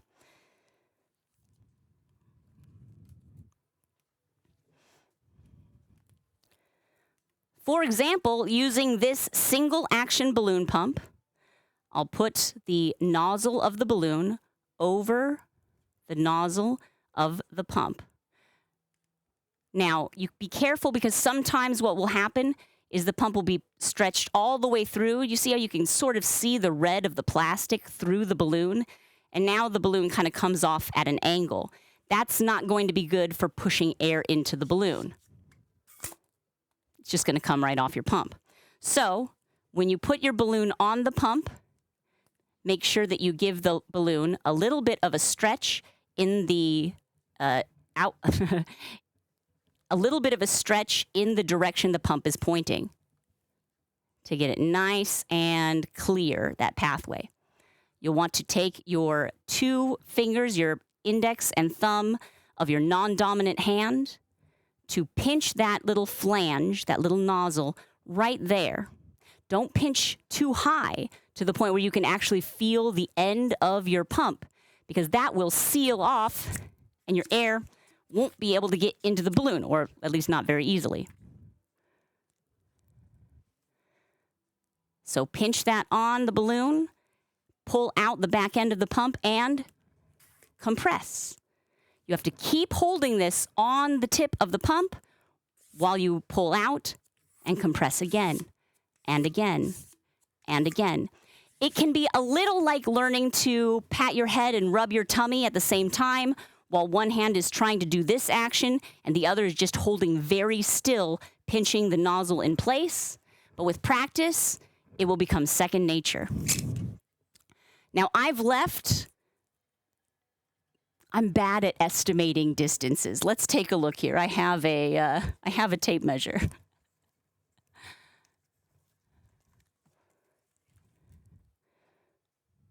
What will we say? This is 4.5.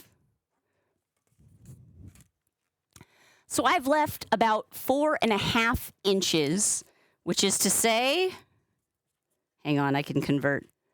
4.5 inches, 12 centimeters, 12 centimeters, yeah. So this uninflated portion at the end of the balloon, or the tail, is about 4.5 inches, maybe 12 centimeters long. The reason we're leaving that is every time we put a twist in the balloon, we're displacing some of the air molecules towards the end of the balloon because we're sealing off some of the chamber, right? But if we did that while the balloon was already full to the tip, that's a recipe for a pop. And if you don't want your balloon to pop, leave yourself some breathing room there. Now, I've just blown up this balloon, and even though we have that space at the end, it's still very rigid, a bit firm, this balloon. You can feel it. It will resist your fingers a bit, right? That means it needs to be softened, or as we say in the balloon industry, burped. So you'll take your fingers that are pinching this mouth shut and just let out a few little squeaks of air. Beep, beep, beep. You'll feel it, that everything starts to get a little softer. You should be able to wrap your entire hand around the balloon and squeeze it, feeling your palm through the balloon. That may distort the balloon shape a bit, but don't worry about it. In twisting the balloon, it will completely retain its uniform firmness, but we want it to be soft and pliable and workable.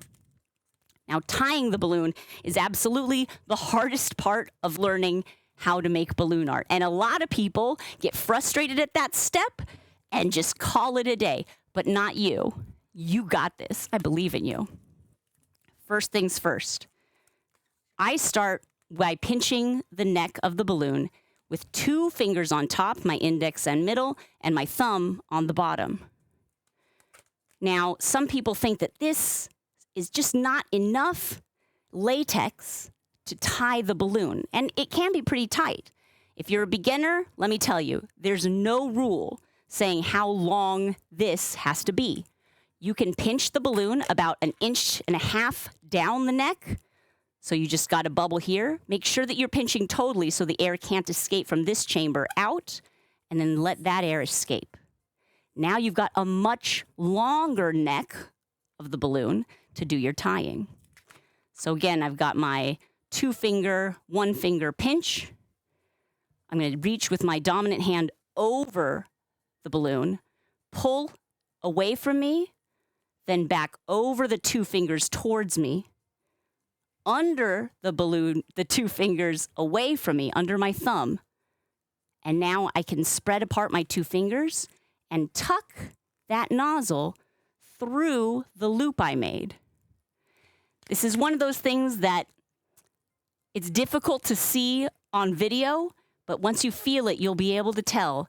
You're just tucking that balloon nozzle through the loop you made with your 2 fingers, pinching it, and just releasing your fingers from the loop and pulling the nozzle to tighten the knot.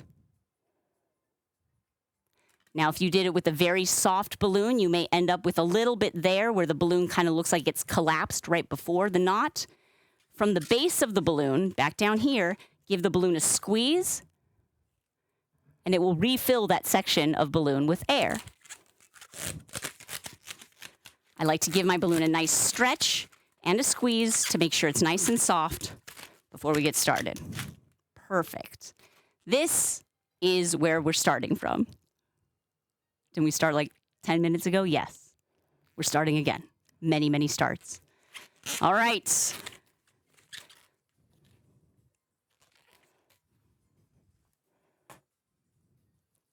Continuity.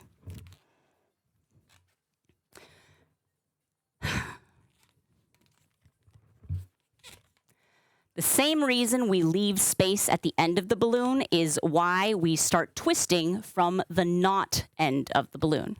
If you start twisting from this end, then your air is getting displaced towards the knot end, and it's getting tighter and tighter and tighter, and eventually this is just gonna pop. So don't do it. Always twist from the tied off end. The knot end is your beginning. Hold the balloon with the knot pointing towards the ceiling and the tail pointing towards the ground. Take the balloon and bend a section over like so. How long of a section? Well, it doesn't exactly matter. It's really your choice, but this is what I'll tell you to bear in mind. This front part of the balloon will be the dog's face. So if you want a tiny little face and tiny little ears, you can make this bend as small as you like. If you want it to have a very long nose and ears, you can make it as long as you like. You'll make a few, and you'll start to realize, I like this dog, the nose is too long. Then you will adjust your proportions. This is how we learn. But approximately, I like to take 1/4 length of the balloon. So if I say this is half, then this is 1/4 of the balloon. Fold that 1/4 of the balloon over, right?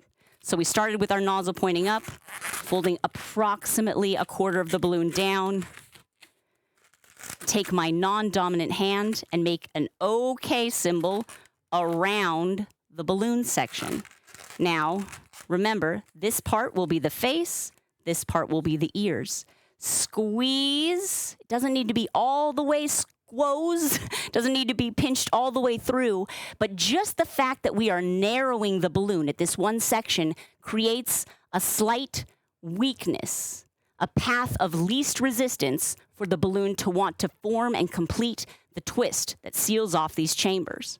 So with your dominant hand, grab that bent area of the balloon, the loop, and twist it. 1, 2, 3, 4, at least 3 times. You could do it several times, but at least 3 full twists so that you can make sure that it will hold itself. Beautifully done. This is the ears, and this is the head of your dog. Next step, once we've made those twists, is take both hands around the cylinder of the balloon and squeeze.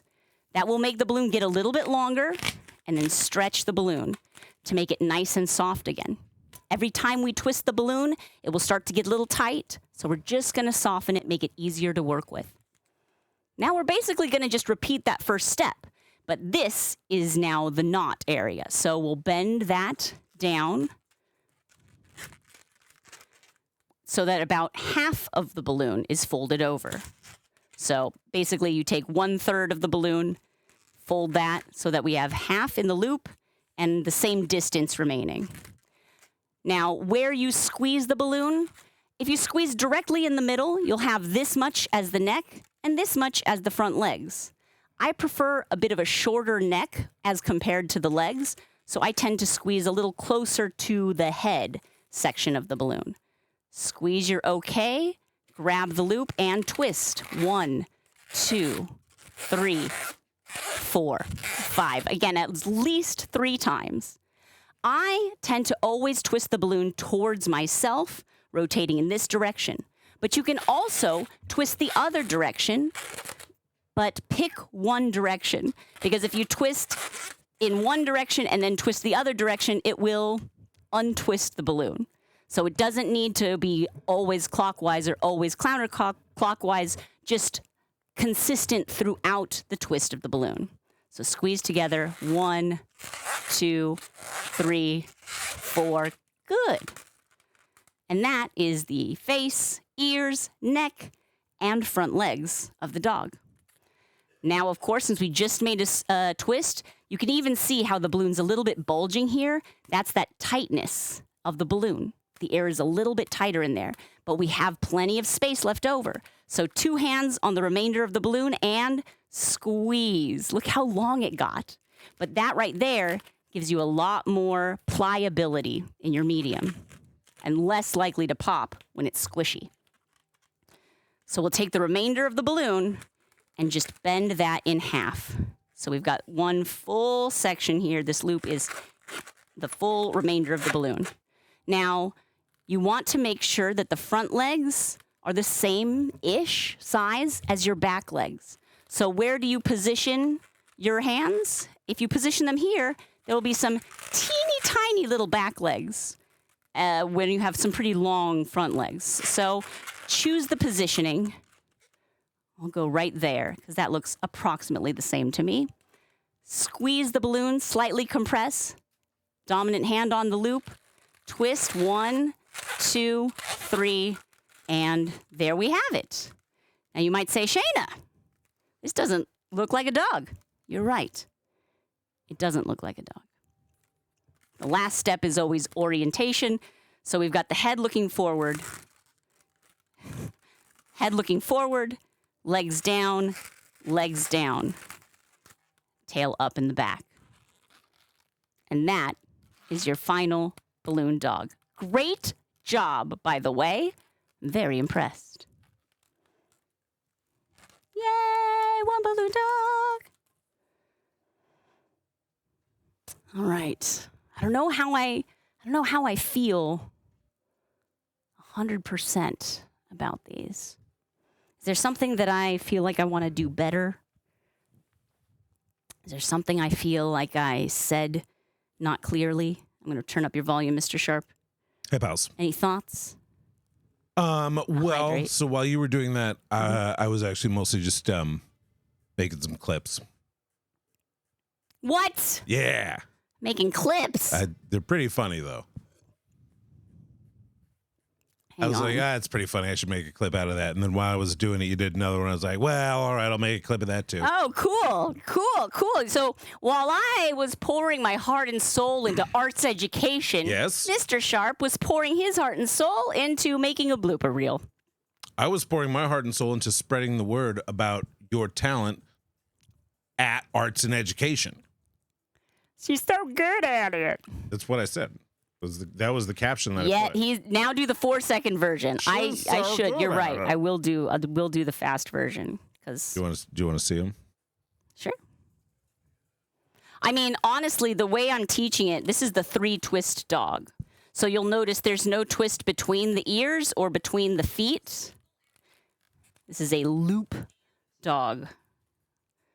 You've got a clip here, mister? Yeah, hang on. Oh, I'm boy. sending you to the YouTube.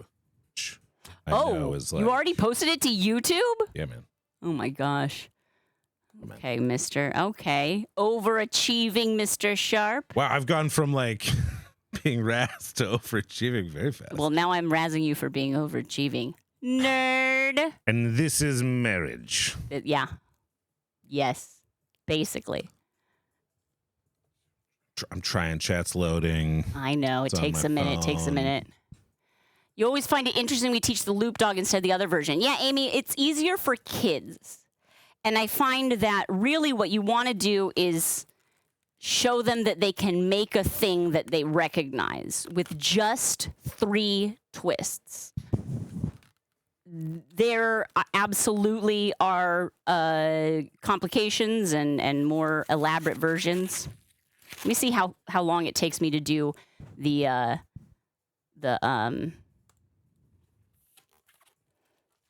where's my timer? Here it is.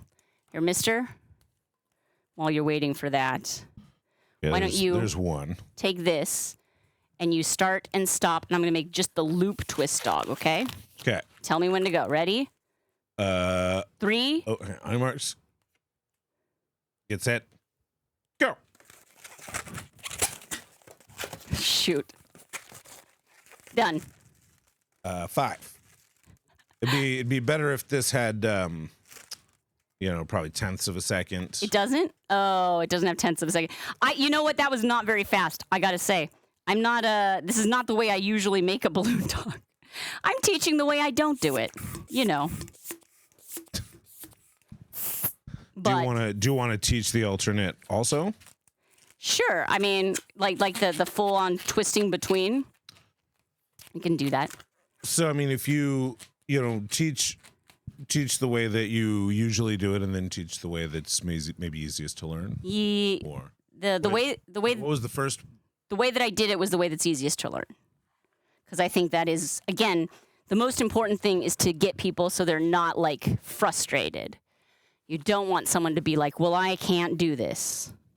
So the easiest way is the way I teach first. Yeah, slightly fancier version you can work up to. Let's go for it.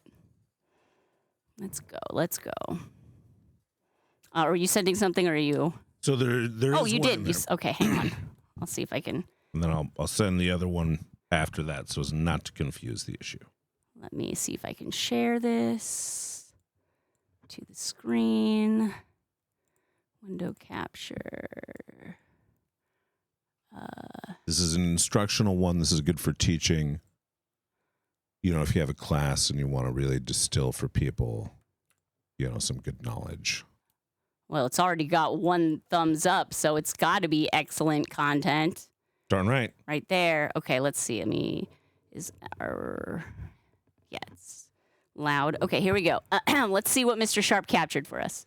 So single action and dual action. So single action and dual action. Say what else do you have to say? There you go. Single action. Okay, that's informative. This next one though, this is more dramatic, I guess you'd say. Drama. Yeah. Oh, I'm here for it. Yeah. Okay. Here's our other one. Let's see. You know how to whistle, don't you? Okay, here we go. Let's Yeah. see. You know how to whistle, don't you?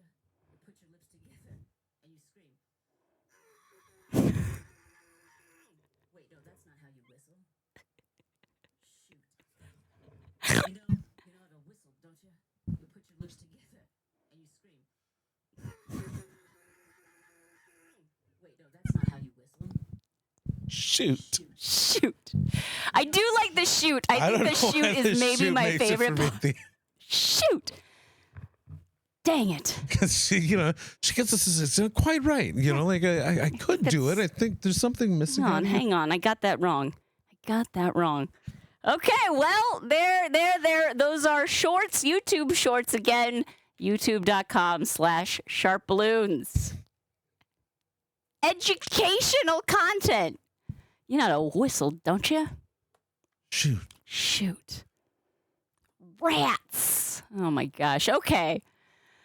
Once you've mastered the loop dog. Yeah. What did I mean, I feel like I'm worried, and this is just me, like my own self-doubt. I'm worried that I like rushed talking about why the balloon holds in that place, or, Why don't you do one version slow? Mm-hmm. Just try to go through it all slower than feels comfortable. And then, Well, because since you're editing it all, right. Some of it might feel better a little slower. Some of it might feel better going a little faster. True. And so this is more. True. This is just an alt for you when you're looking at it later. This one's for me. Everything's coming up, Shana. Oh my God. Did you see the Audra McDonald clip from the Tonys? So good. I cried. I showed Porter. Oh, that's the one that I saw you showing it to him, but I didn't sit down and watch it myself. So good. I've heard a lot of people talking about her recently. Good.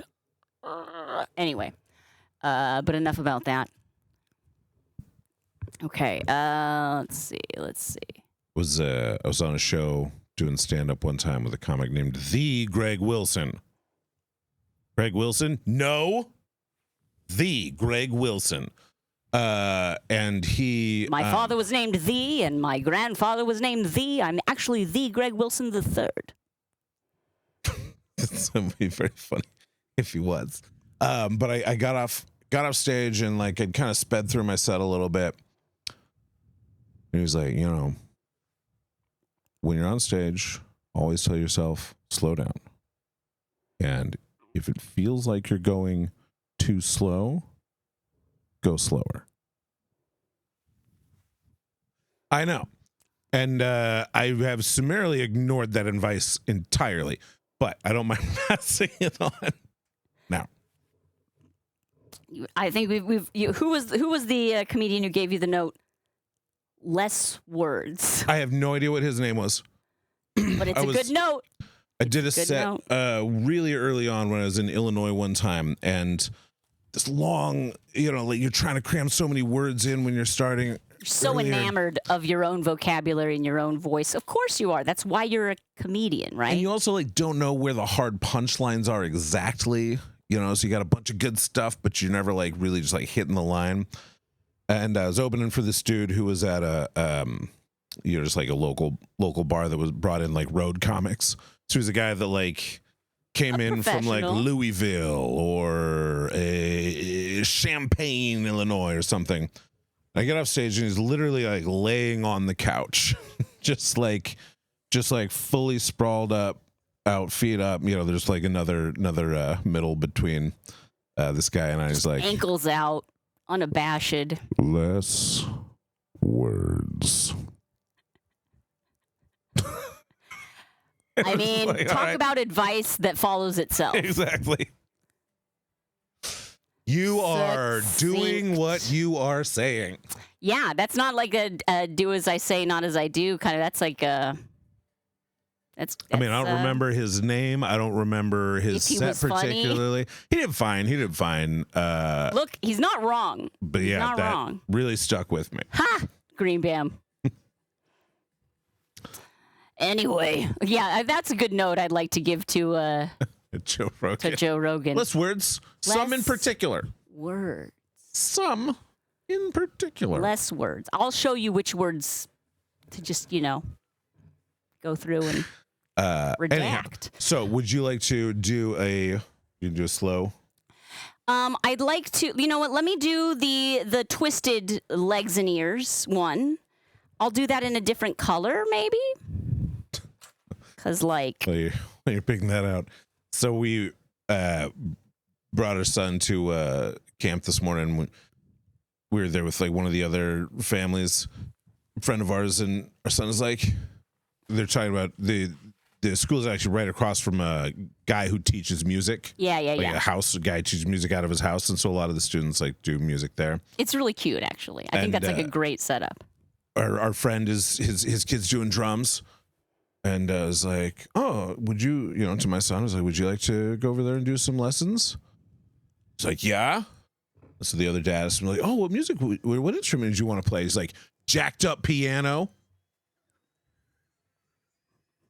Is that piano? Like, what does he mean by jacked up piano? Piano. He means like electronic keyboard, like synthesizer, because he likes electronic music and he sees those DJs that have, they have laptops synthesizers.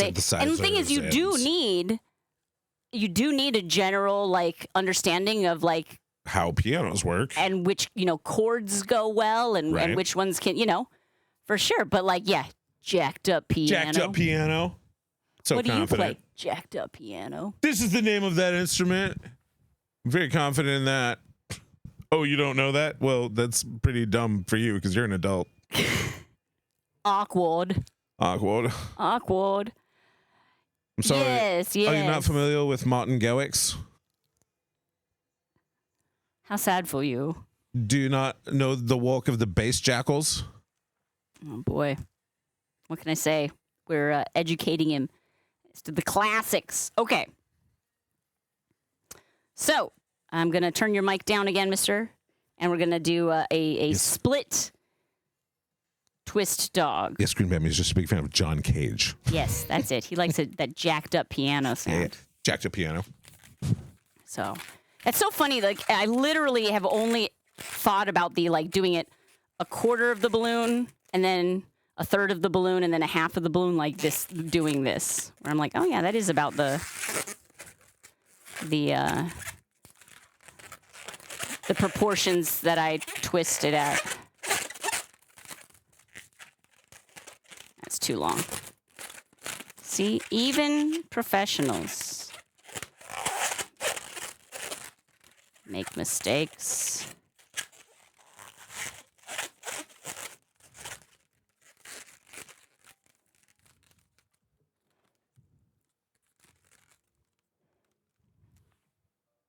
All right. We're still recording because I didn't press stop record because I like searching through a lot of useless footage when I'm editing. How about you? All right, you did it. You have your first balloon dog. Now, this particular model of balloon dog is sometimes referred to as the 3-twist dog for the number of twists you put in it, 1, 2, and 3, or the loopy dog, I've heard it referred to, since the ears and legs are just a loop of the balloon. But there is a slightly more advanced version, of the balloon dog. This is the balloon dog model that those Jeff Koons sculptures are based on. Sorry, I had an alarm go off here. There is another slightly more advanced version of the balloon dog where we will put a split in between both the ears and the front and hind legs. That model of balloon dog is what the Jeff Koons famous sculptures balloon dogs are based on. Was that grammatically correct? Probably not. Probably not. First, I'll make one so I can show people what I'm talking about.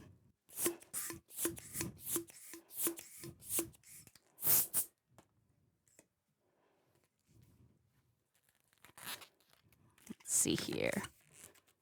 Boo that guy. Well, he's making his money. Actually, one thing that might be good as I think about this is showing the dog before I make it.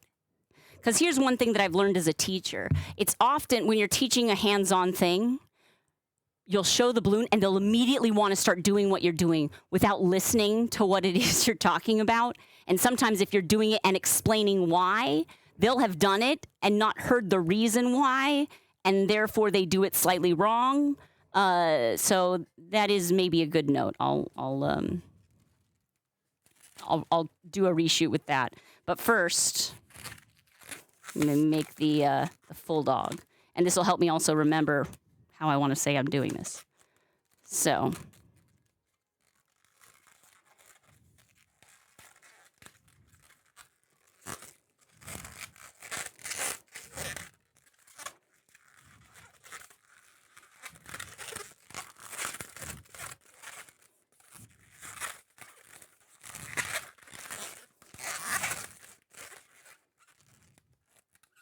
Ta-da!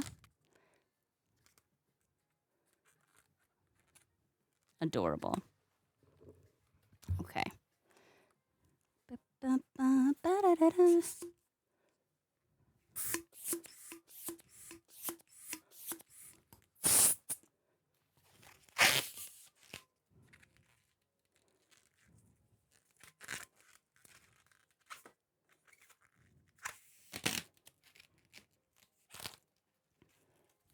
Okay.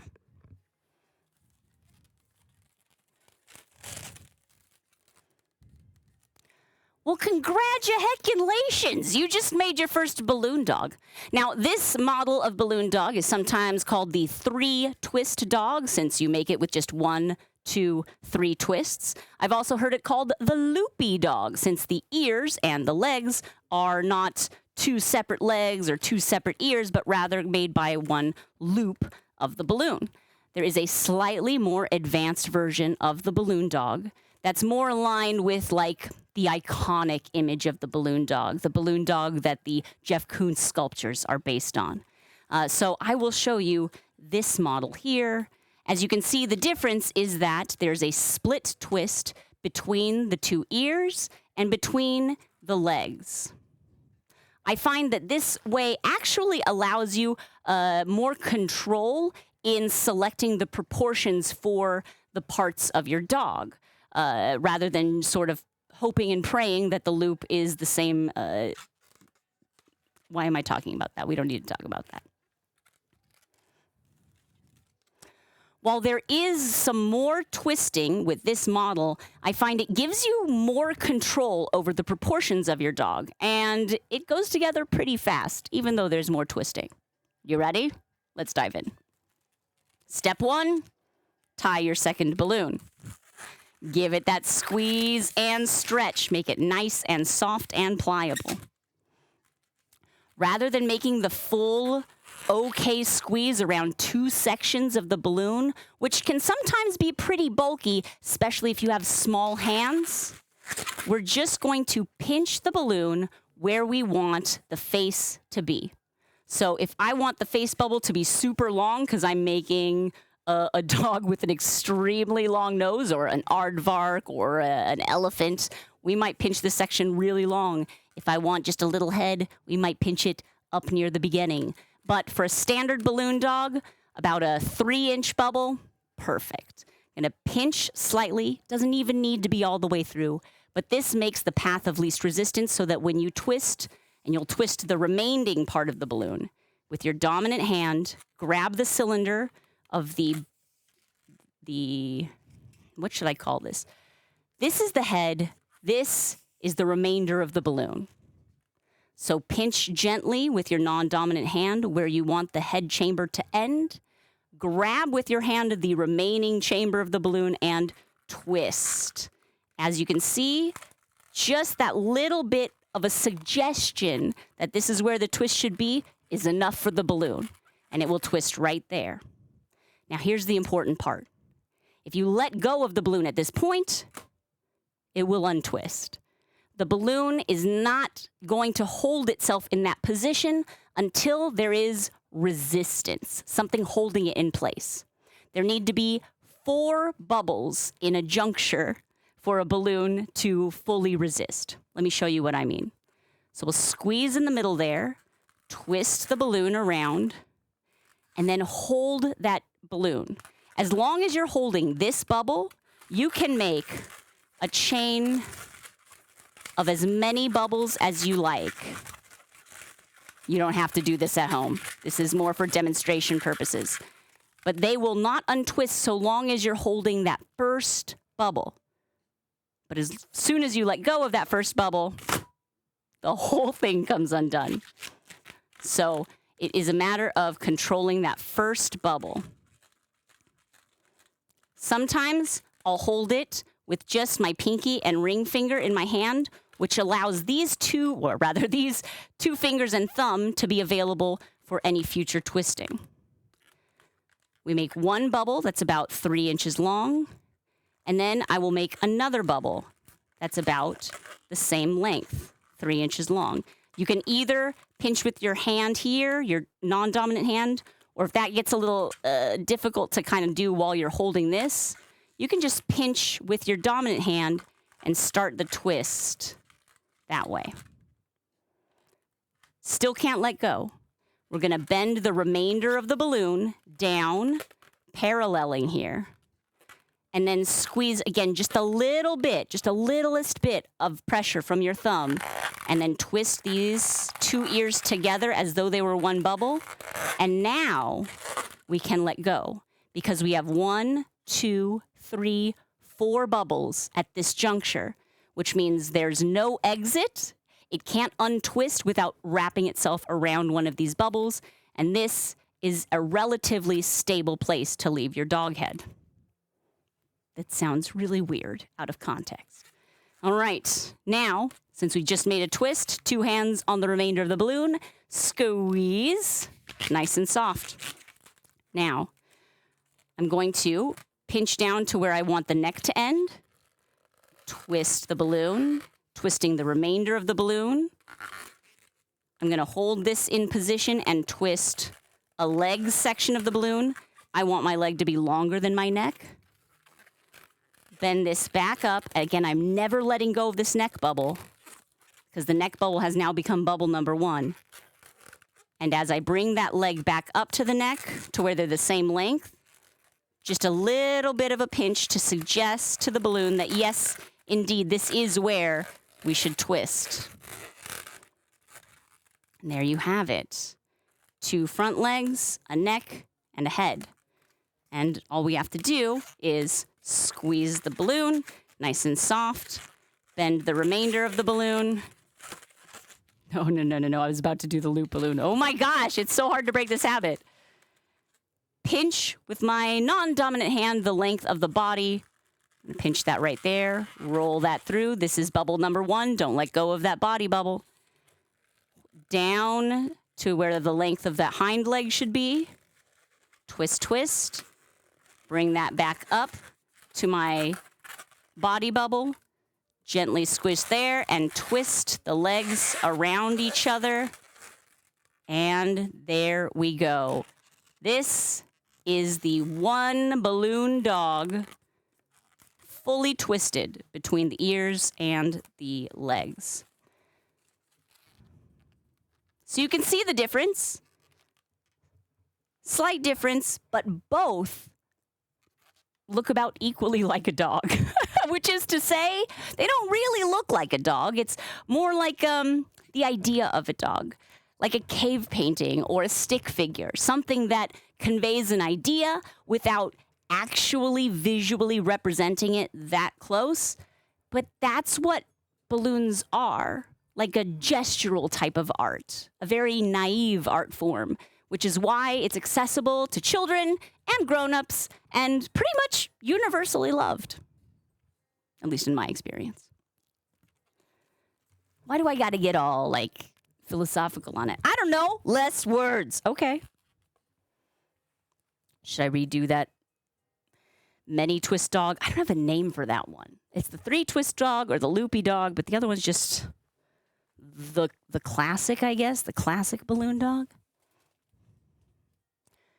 Grab a few blue just in case. I don't have to keep coming back here.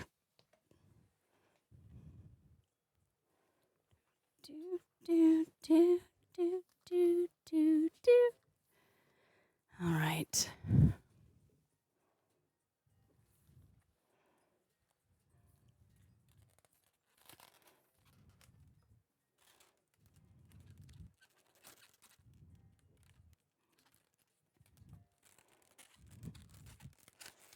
All right. You just made your first balloon dog, and it looks beautiful. I don't even have to see it to know that you did a great job. Good job. Now, you may have seen other balloon dog shapes. The more classic, iconic balloon dog, like the Jeff Koons famous balloon sculptures. And these are a little different because these dogs have a split in the balloon between the ears, separating one leg from the other, hind legs, front legs, and ears. So there are a few more twists in this dog, but it's still a very simple construction. So once you've mastered the 3-twist or loopy dog, do you feel like tackling the iconic classic balloon dog? So once you've mastered the loopy or 3-twist dog, take the challenge of making Balloon Dog Classic. It starts the exact same way. We take a balloon, we take a pump, and we inflate it.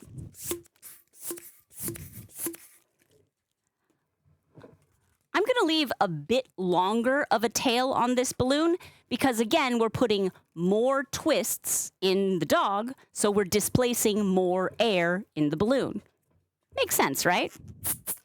Burp the balloon, stretch, and tie the nozzle. Beautiful. Squeeze with both hands, make it nice and soft. And we'll begin. I take my non-dominant hand and I pinch the balloon slightly, doesn't have to be all the way through even, about where I want the head section to be. With my dominant hand, I'll grasp the remainder of the balloon and twist it. Again, I twist towards myself, but whichever direction is fine. Now, the most important part of this model and pretty much every other balloon sculpture you'll ever learn is don't let go of the first bubble until the juncture is locked. What do I mean by locked? Well, if you let go of this bubble, there's nothing to resist the balloon untwisting. What was holding it was my fingers. But you don't want to have to hold the balloon for it to stay together. You want it to stay together on its own. A balloon will be locked once there are at least 4 bubbles at a juncture. Let me show you what I mean. This is 1 bubble. This is 2. Now we're going to make the ear bubbles. Squeeze the balloon. I am going to hold on to this first bubble with my pinky and my hand. You can hold on to the nozzle if you like, but it will twist around. So make sure that you're holding on to the actual bubble of the balloon. You can also pinch it at the twist. That will work as well. And you want to go out and find where you want to twist at your ear length and twist that bubble. Again, holding on, never letting go of bubble number 1. Now we have 1, 2. This will be 3. And once we twist it in here, the remainder of the balloon will make 4 bubbles. So we're going to gently squeeze to suggest that the balloon twists there. Twist these ears around one another. There you go. And now I can let go and it won't untwist because this bubble is in the way, and this bubble is in the way, and this bubble is in the way. This is an equilibrium of sorts. The balloon is very happy to remain in this position. It's kind of like I don't know enough about chemistry, but like certain molecules will bond together very nicely because all of their available spots are occupied. It's like a homeostasis. I am throwing around science terms that I have no idea using because I don't fully understand them, but someone out there gets what I'm talking about. They're probably like 4 years old. It's fine. Here we go. Double squeeze on the balloon to make it nice and soft. Gonna pinch about where I want the neck to be. This is my next juncture, which means that this balloon needs at least 4 bubbles coming out of it to stay still. Twist there. Twist a leg. Come back to the neck. Squeeze at the neck. And twist around itself. Perfect. Now, this is a bit of an exorcist dog, but just give it a little chiropractic adjustment. Perfect. Looking straight ahead, and everything is in position. Now, you might say, well, Shana, this juncture here doesn't have 4 bubbles, but it's holding still. You're right. But it's being held by the fact that this juncture here is holding it stable. So, for example, there's nothing to untwist here. It doesn't matter because it's being held in position by this lock, which even though this is 1 bubble, as far as the juncture is concerned, it is 2 bubbles because it's 2 large pockets of air that are filling up the space where these balloons meet. Am I overthinking this? Possibly. Next, we'll need to go out about the distance of a body. And because it's a juncture, the body is bubble number 1. We'll twist that there. Don't let go of bubble number 1. We'll twist a leg balloon. We'll bend that back up to the end of the body and the beginning of the leg. Give it a gentle suggestion that that is where the twist should be. And we'll twist those legs around one another. And there we go. A fully locked 4-bubble junction here, here, and here. This is the classic 1-balloon dog sculpture. And this is the classic 1-balloon dog sculpture. Yay! Whoa! I know this one is more complicated, but I'm actually faster at making this version of the dog than I am at making this version of the dog. Why? I have way more practice making this one, and my brain, I have way more practice making this version of the dog, and I've internalized all those lessons about how to hold the balloon so it doesn't unravel. That's muscle memory, which is to say, practice. I know you hear it from everyone, but really, practicing a thing is what's going to make your hands memorize the steps, and it will make it much, much easier for you to do in the long run. The first step at being good at something is being kind of bad at something. But the fun thing about balloons is even when you mess up, they're kind of super fun anyway. So have fun with it. Get your hands on some balloons, twist, let it pop, let it unravel, let all the air out. It's fun to experiment, and it's fun to make art. It is a nice color. This is fashion blue. All right. Let's see. Oh, Gracelyn. Oh, Nerdy Pixie Girl. Hello. Oh, Pixel. Sorry, I missed your L. Hello. We love being your lurk material. Let's see. What else? Do.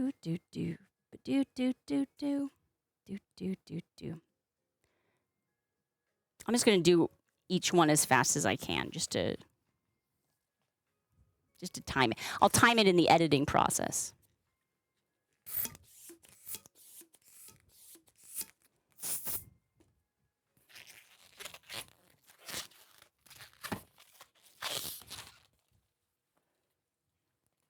Stay.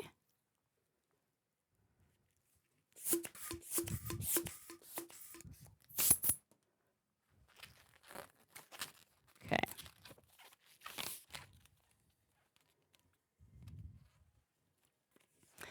So let's twist this as fast as I can. First, the 3-twist dog. Ready? And go.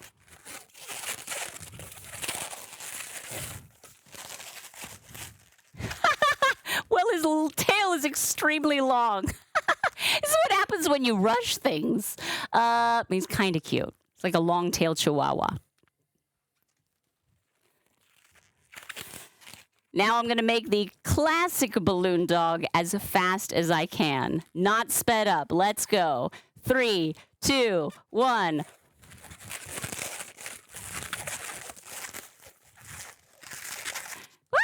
This one is also very oddly proportioned. Long ears, short hind legs. Am I under pressure right now? No. What is my problem? It's fine. We'll do it again. That's the beauty of editing.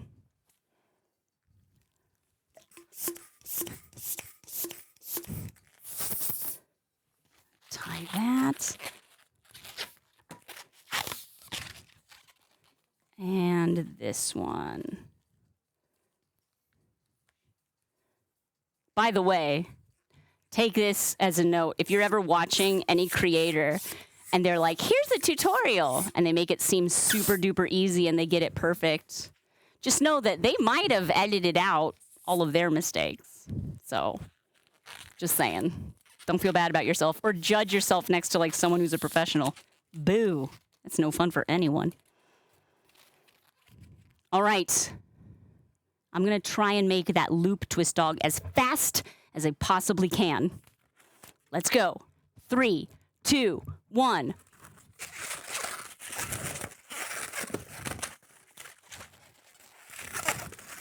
Ta-da!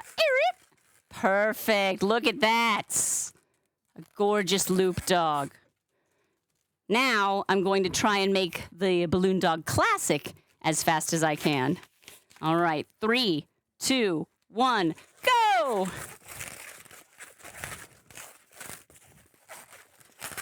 Ta-da! Woo! Not too shabby. Again, both of these are simple. Please don't try and do them as fast as you possibly can until you've practiced and you feel comfortable with the moves. I don't want you to frustrate yourself, but it is fun to see how fast they can go together. Very simple designs. Oh, I think they like each other. Yay! Anything else? Anything else? Let's see. Oh, I'm going to self-hydrate for a sec here.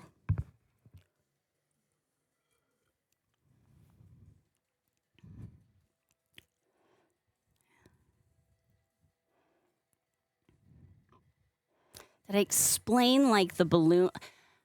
Was I going too far into like the not letting go of the first bubble situation?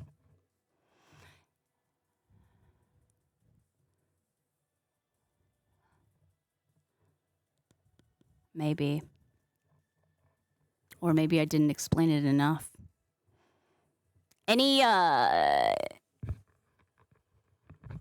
Any biologists know what I'm talking about the molecules liking bonding with one another? Because I forget the concept, but like, Mr. Sharp, do you remember? Here, I'm going to turn up your mic.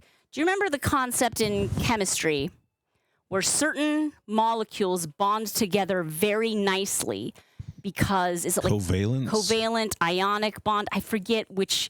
But like, it's like the number of electrons gets it to like a point of equilibrium or something like that. Again, I am not a science. Friends, I haven't taken this class. I want to say covalent bonds, but yeah, since like, I'm not a science. Yeah, I want to say like I'm more of an arts junior myself. year of high school was the last time. I haven't thought about that since 1998. So... Protons and neutrons want equal charge. Is that it, Axelrod? Is that it? Ionic and covalent bonds are two primary types of. They're primarily two forms of bonding that an atom can participate in: covalent and ionic. Covalent bonding involves the sharing of electrons between two or more atoms. Mm-hmm. Ionic bonds form when two or more ions come together and are held together by charge differences. Mm. So that no, really I want to say it's not atomic, that it might be molecular. Ooh. Do you know what I mean? Okay. But maybe I shouldn't talk about things I don't know about. Ah, yes, variant. See, we all have. I'm an arts and communication, although when it comes to science, my communication doesn't. It runs out. I shouldn't talk about things I don't understand for surezies, but I feel like it is the general concept. Maybe I it's have just no idea what we're talking about. I came in the middle.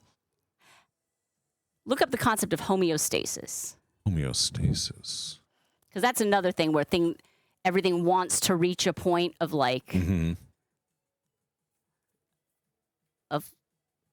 equilibrium. Right. It's not quite it. Do you understand what I'm talking about, though, Mr. Sharp? Maybe if I just explain it to you, you can tell me how to explain it. Homeostasis is a tendency toward a relatively stable equilibrium between interdependent elements, especially as maintained by physiological processes. Yeah, that's literally what this is. Okay. I would say. So basically, if you have a twist in a balloon dog and you let it go, there's nothing physiologically, Yes. there's nothing physically holding it in place. There's no resistance. Right. What it needs is 4 bubbles to complete the resistance bond. So you need to have another bubble, which is the second leg, and a fourth bubble, which is the tail in this situation. And now these 4 bubbles hold each other very stably to the point where nothing can untwist without external assistance. So the juncture will not hold until, I feel like there's a word I'm missing here, like until all the... I think homeostasis works. It's not like... It's not you like wouldn't say it's like kid-friendly literally word. homeostasis, but homeostasis would be a metaphor for this. Yeah.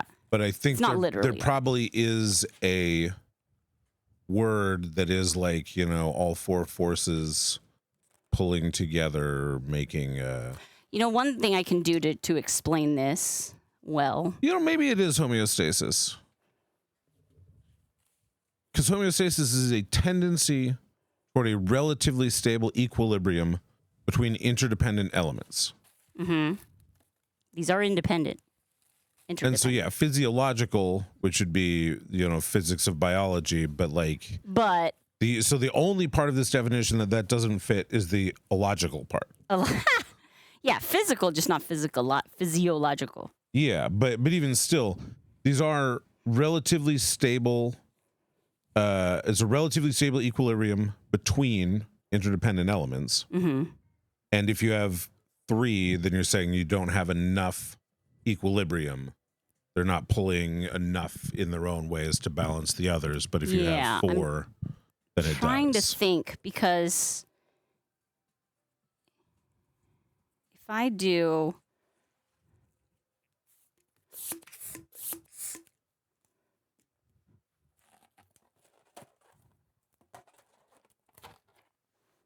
Try and do 4 different round Balance of balloons. force. Axelrod, I don't mind harmony. Harmony isn't bad. Although you can have 2-part or 3-part harmony as well. Right. Yeah, the thing is, it needs to be at Balloons least have to 4. have 4-part harmony. What you can call it is barbershopping. When balloons are together, they're barbershopping. But if I have...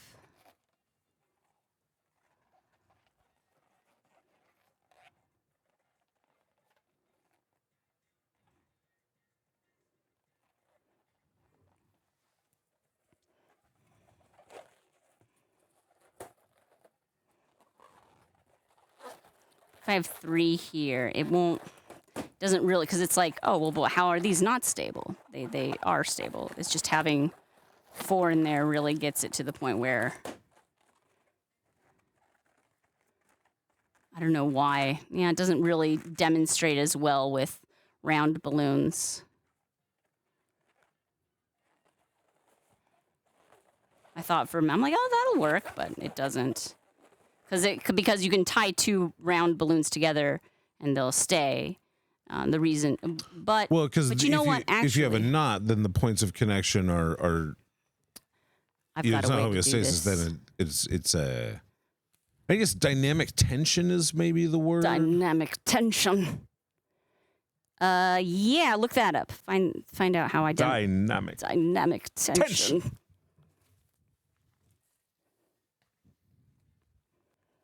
Let's see, I'll get 2 different colors.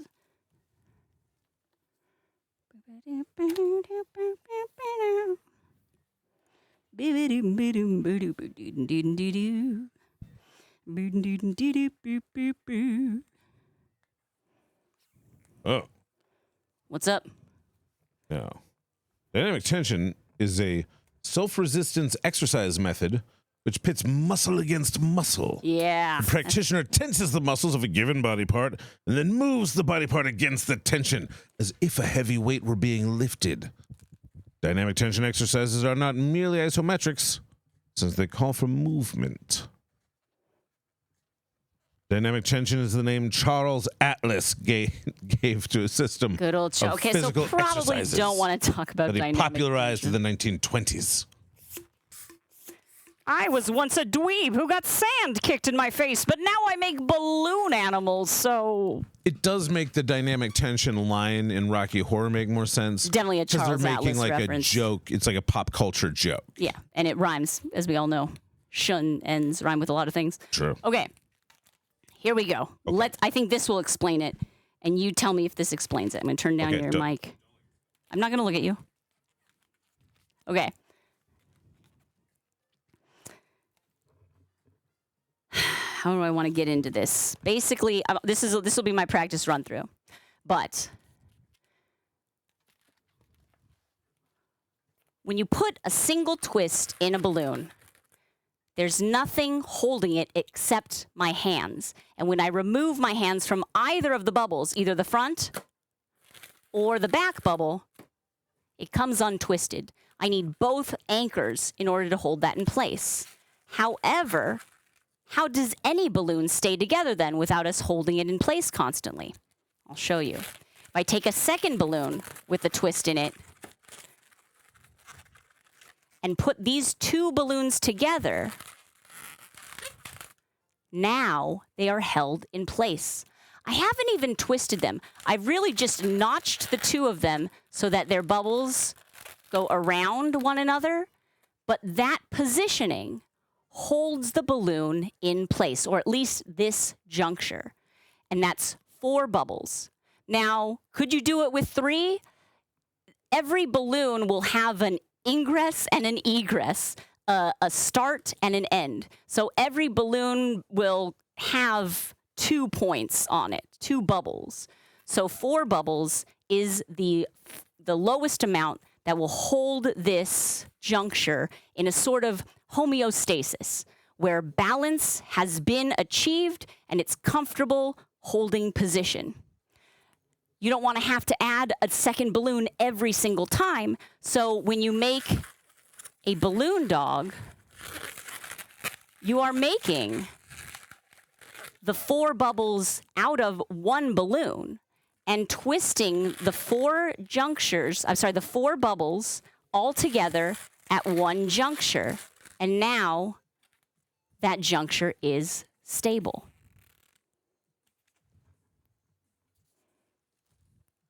Does that kind of make sense? It makes sense to me. It makes sense to an adult in the room.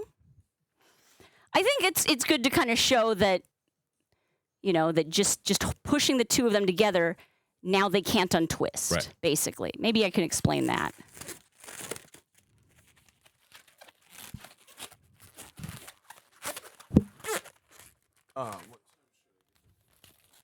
Let's say 2:30. I would say, I know, but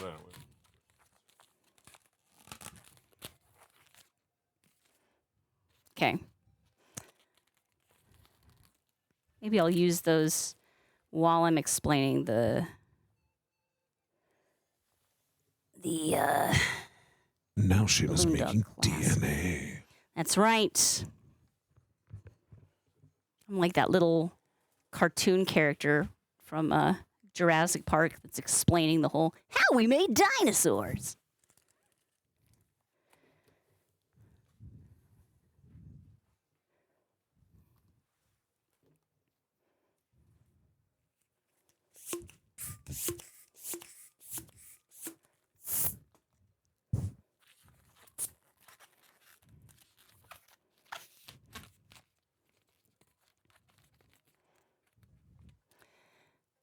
So Balloon Dog Classic, oops, I'm going to turn down your mic.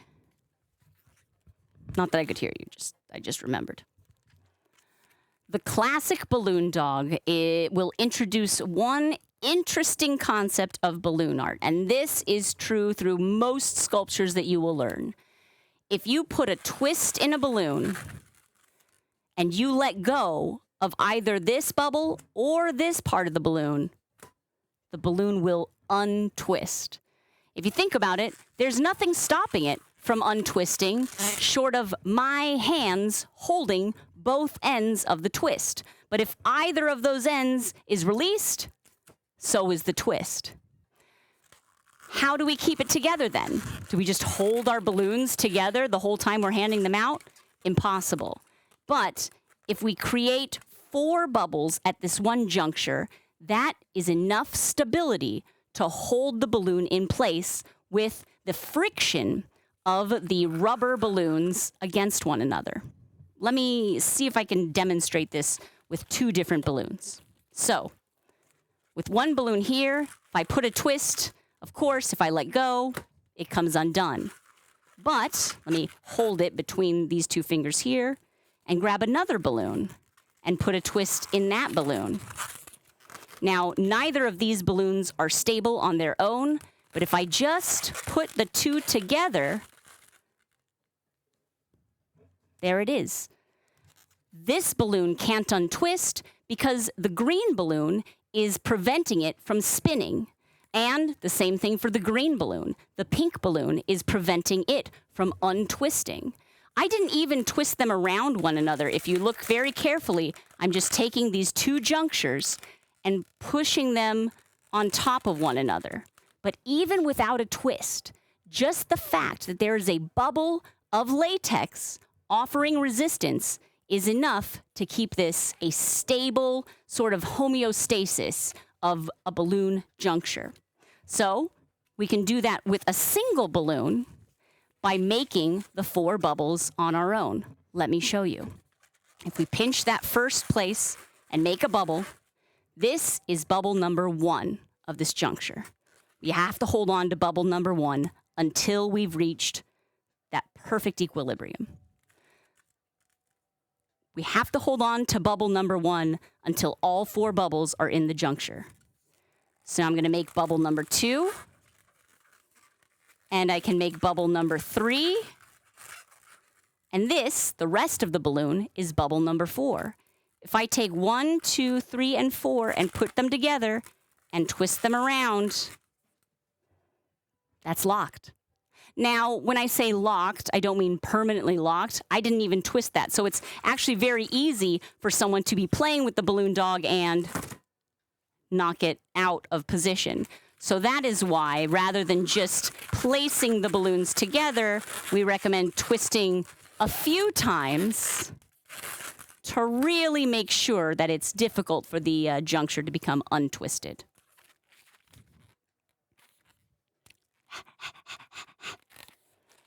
Am I overthinking this? Of course I'm overthinking this. That's what I do. I overthink. But it's fine. Axelrod, this is 5, 6, 7, 8. And a 1, and a 2, and a 5, 6, 7, 8. Go into your dance. Okay. I think that we're mostly good, right? I think we've got it.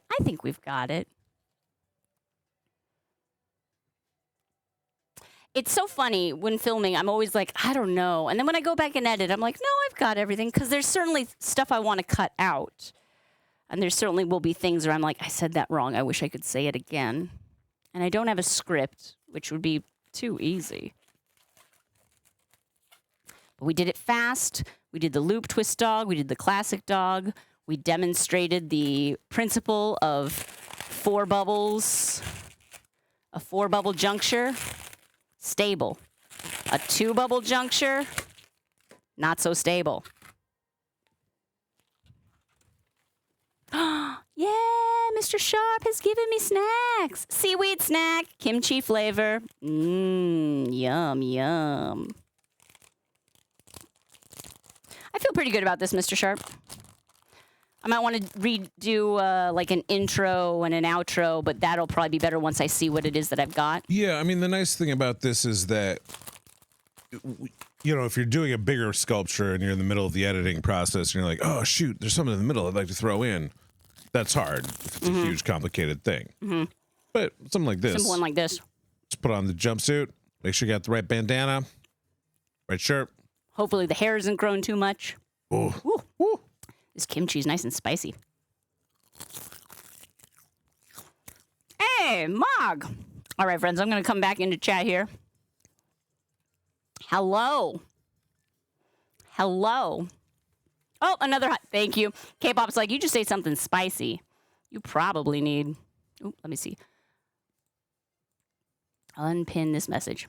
I will take that hydrate. K-pop, thank you for taking care of me.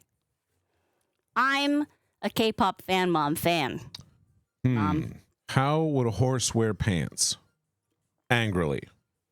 Oh, you mean, like, I get what you're saying, where it's like, it's a quadruped.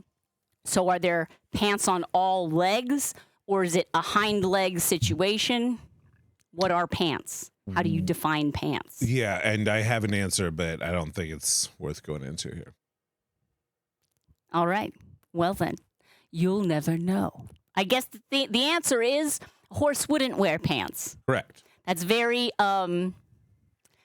pants are an invention invented by bipedal creatures who had the need. Which you saw Michael Palin in North Korea. He ate kimchi on a train and in a farmer's house. Took the heat like a champ. Woo! Yeah, I mean, I am not a spice queen.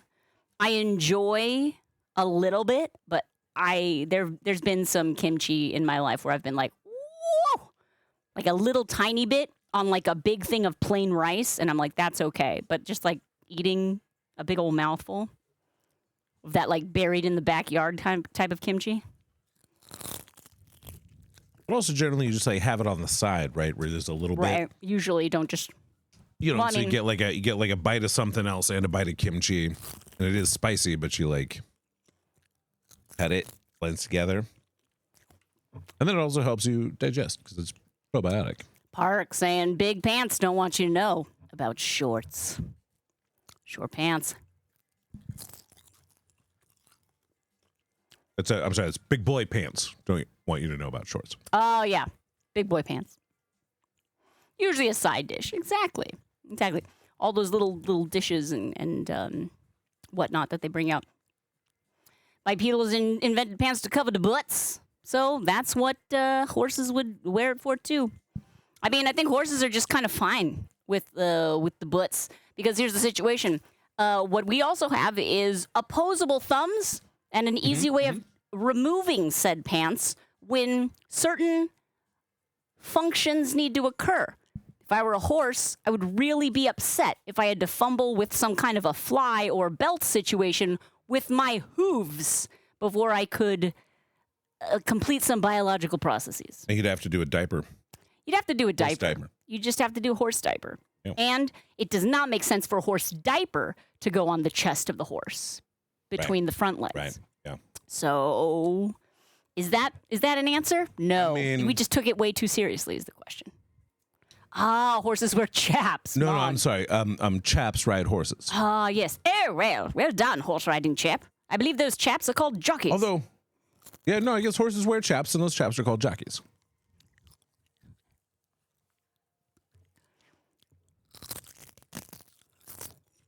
Bob! Bobster. Exactly. They're far more evolved than us. Like, I've made peace with it. Good. Most animals, they really don't wear clothing. Have you noticed? We're definitely the weirdest species on the planet. I mean, what about Like- hermit crabs? Sure. But also, again, like, well, how would a human wear a hermit shell? It's like just not it's almost a I wouldn't say it's a pointless question because I think it's interesting, to think about these things from time to time, but we shouldn't take it too seriously. Matt Bop, and you know what? Perhaps you never shall. Perhaps you've just reached a state of homeostasis. Or mutually assured destruction. Whoa. Like, look, neither of us can make a move because neither of us can survive without the other. The tum-tum is the demilitarized zone. Horses are bonkers. They're extremely fragile, but so incredibly optimized. One of the only animals that can actually keep up with a human for stamina and distance. It's true. It's very true. The hooves are like crazy strong for holding like the amount of weight that they hold. They're basically walking around on tiptoe. If you think about it, horses have one toe that extends out of each of their limbs, and they're walking on that toe. What? Very ballerina. Yes, they're always on On point. point? On point. Every single horse you see, very delicate, very fragile, and so strong, so incredibly heavy. It is wild. Yes, Matt Bob's seaweed snacks are fantastic. Yeah, don't think about the single toe. Yeah, I think we got what we needed to got. I think so. Thank you, everyone, for putting up with our self-indulgent sort of filming. I'm going to put on one more time the clips that you have here because I think this is very fun. I was very amused by them. Mr. Sharp, you were amused. Okay, here we go. Just in case, one more time, in case you don't remember. So single action and dual action. See the difference? Single action. And dual action. So it's perfect. Now you'll remember. And of course, this one. Whistle, don't you? You put your lips together and you scream. Wait, no, that's not how you whistle. Shoot. You know the whistle, don't you? You put your lips together and you scream. Wait, no, that's not how you whistle. Shoot. Oh my gosh. I'm glad that I think I'm so funny because I always feel a little like, oh, I'm laughing at myself now. Oh boy, here we are. You're laughing at the clip that I made That's true. of you Thank you. doing a joke that I told to you. You did prompt it to me. That we came to together. Yeah. So I think you're funny. Like, you're funny. I think we had to do it together. Well, at least we both think we're funny. That means we probably made the right decision here. Reminds me of that Tiny Toot episode in that it's referencing classic Hollywood properties that there's no way any child would ever Exactly. know about. Exactly. Anyone seeing that clip who's not a boomer, like Gen X or older, I feel like millennials are even not going to, like, they'll get it because they've seen jokes about it. Right. I don't think I've ever seen that movie. I have no idea what movie it is. I think it's the first to have and have not, maybe. Ooh. It's the first Bogey and Bacall film. Yeah, nice pull. I mean, I know it's Bogey and Bacall, but I don't know. I don't remember. Yeah, it's a joke for the parents. This is one for the grandparents. Essentially, in case the grandparents are watching the kids and they're like, "Yeah, put on some YouTube shorts." Yeah, I like the shorts because my attention span is so wasted. Yeah, what? What were we talking about? Also, that's not what grandparents sound like. Grandparents sound like this because there are plenty of people out there who are your mouth. our Nobody age needs that type who are of perspective. grandparents. It's fine. Their grandparents are people too. You're in timeout for the rest of the decade. Axelrod, that would actually be really funny. Okay, I'm going to stop recording now. Thank you, everybody, for hanging out with us. Mr. Sharp, we should probably raid out of here. Let's take these people to another channel that they will vastly enjoy because there's so much to choose from here on Twitch. Thank you. We know you have many choices when it comes to ridiculous live streaming entertainment. Thank you for choosing us. And frankly, we think you could do better.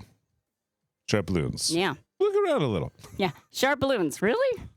All right. All right. Your call, pal. Yeah. It's your time to waste. Let's see. Have we been to Mayberry Art at all recently? I don't think so. What are they? MAIBERYART. All right. What's Mayberry Art doing? Just drawing a kitty. It's cute. We like cute kitty Cute art. stuff. Cute stuff happening. We love it. Cozy stuff happening. Cute, cozy kitties. We love it. You're welcome, Cute, cozy, kawaii Variant. kitties. It's always been good fun. Thank you, Richie. Mog, you're so welcome. K-pop, thanks for hanging out. Oh, to have and have not. Yes. So that's all I want is the validation of my internet friends. All right, we're going to put in the raid. Oh, whoop, I didn't put a space between. Raid Mayberry Art. Mayberry Art working on... MAIBERRY. Oh, M-A-I? Yeah, sorry. Sorry. May like a like my... girl's name, yeah. I would say MAIBERRYART. Maybe it's Mayberry Art. But either way, I'm putting in the raid. I don't know how they pronounce their name, but either way, I think they're going to be a lovely stream for us to pop our heads into. Boom. Hang on. Now this is saying channel. What is happening? Enter. There it goes. Okay, we finally did it. Thank you, Silent Elegance and Sassy Girly. Thank you for hanging out with us. Yeah, I always appreciate it when you just chill and let me cook. Let me cook my balloons. Don't eat balloons. Couldn't recommend a better place to have fun. Oh, wonderful. Let me put in the raid messages, sub raid. And again, reminder to those subscribers who are in the room, subscriber gratitude channel in our Discord is open, ready, just waiting for you to populate with your request. We will spin the wheel either near the end of June or the beginning of July to find out which 3 subscriber requests we'll make live on stream. I always am so delighted to see what it is that you would ask for if you could get a balloon. You know what I mean? If you could get anything in the world, what would it be? I think it's like an interesting kind of sneak peek into your psyche, and I'm appreciative of that little bit of information about you. Tomorrow, I am doing another filming thing with a project with a friend, but hopefully we'll come on again. It might be a little late, but when is it not late?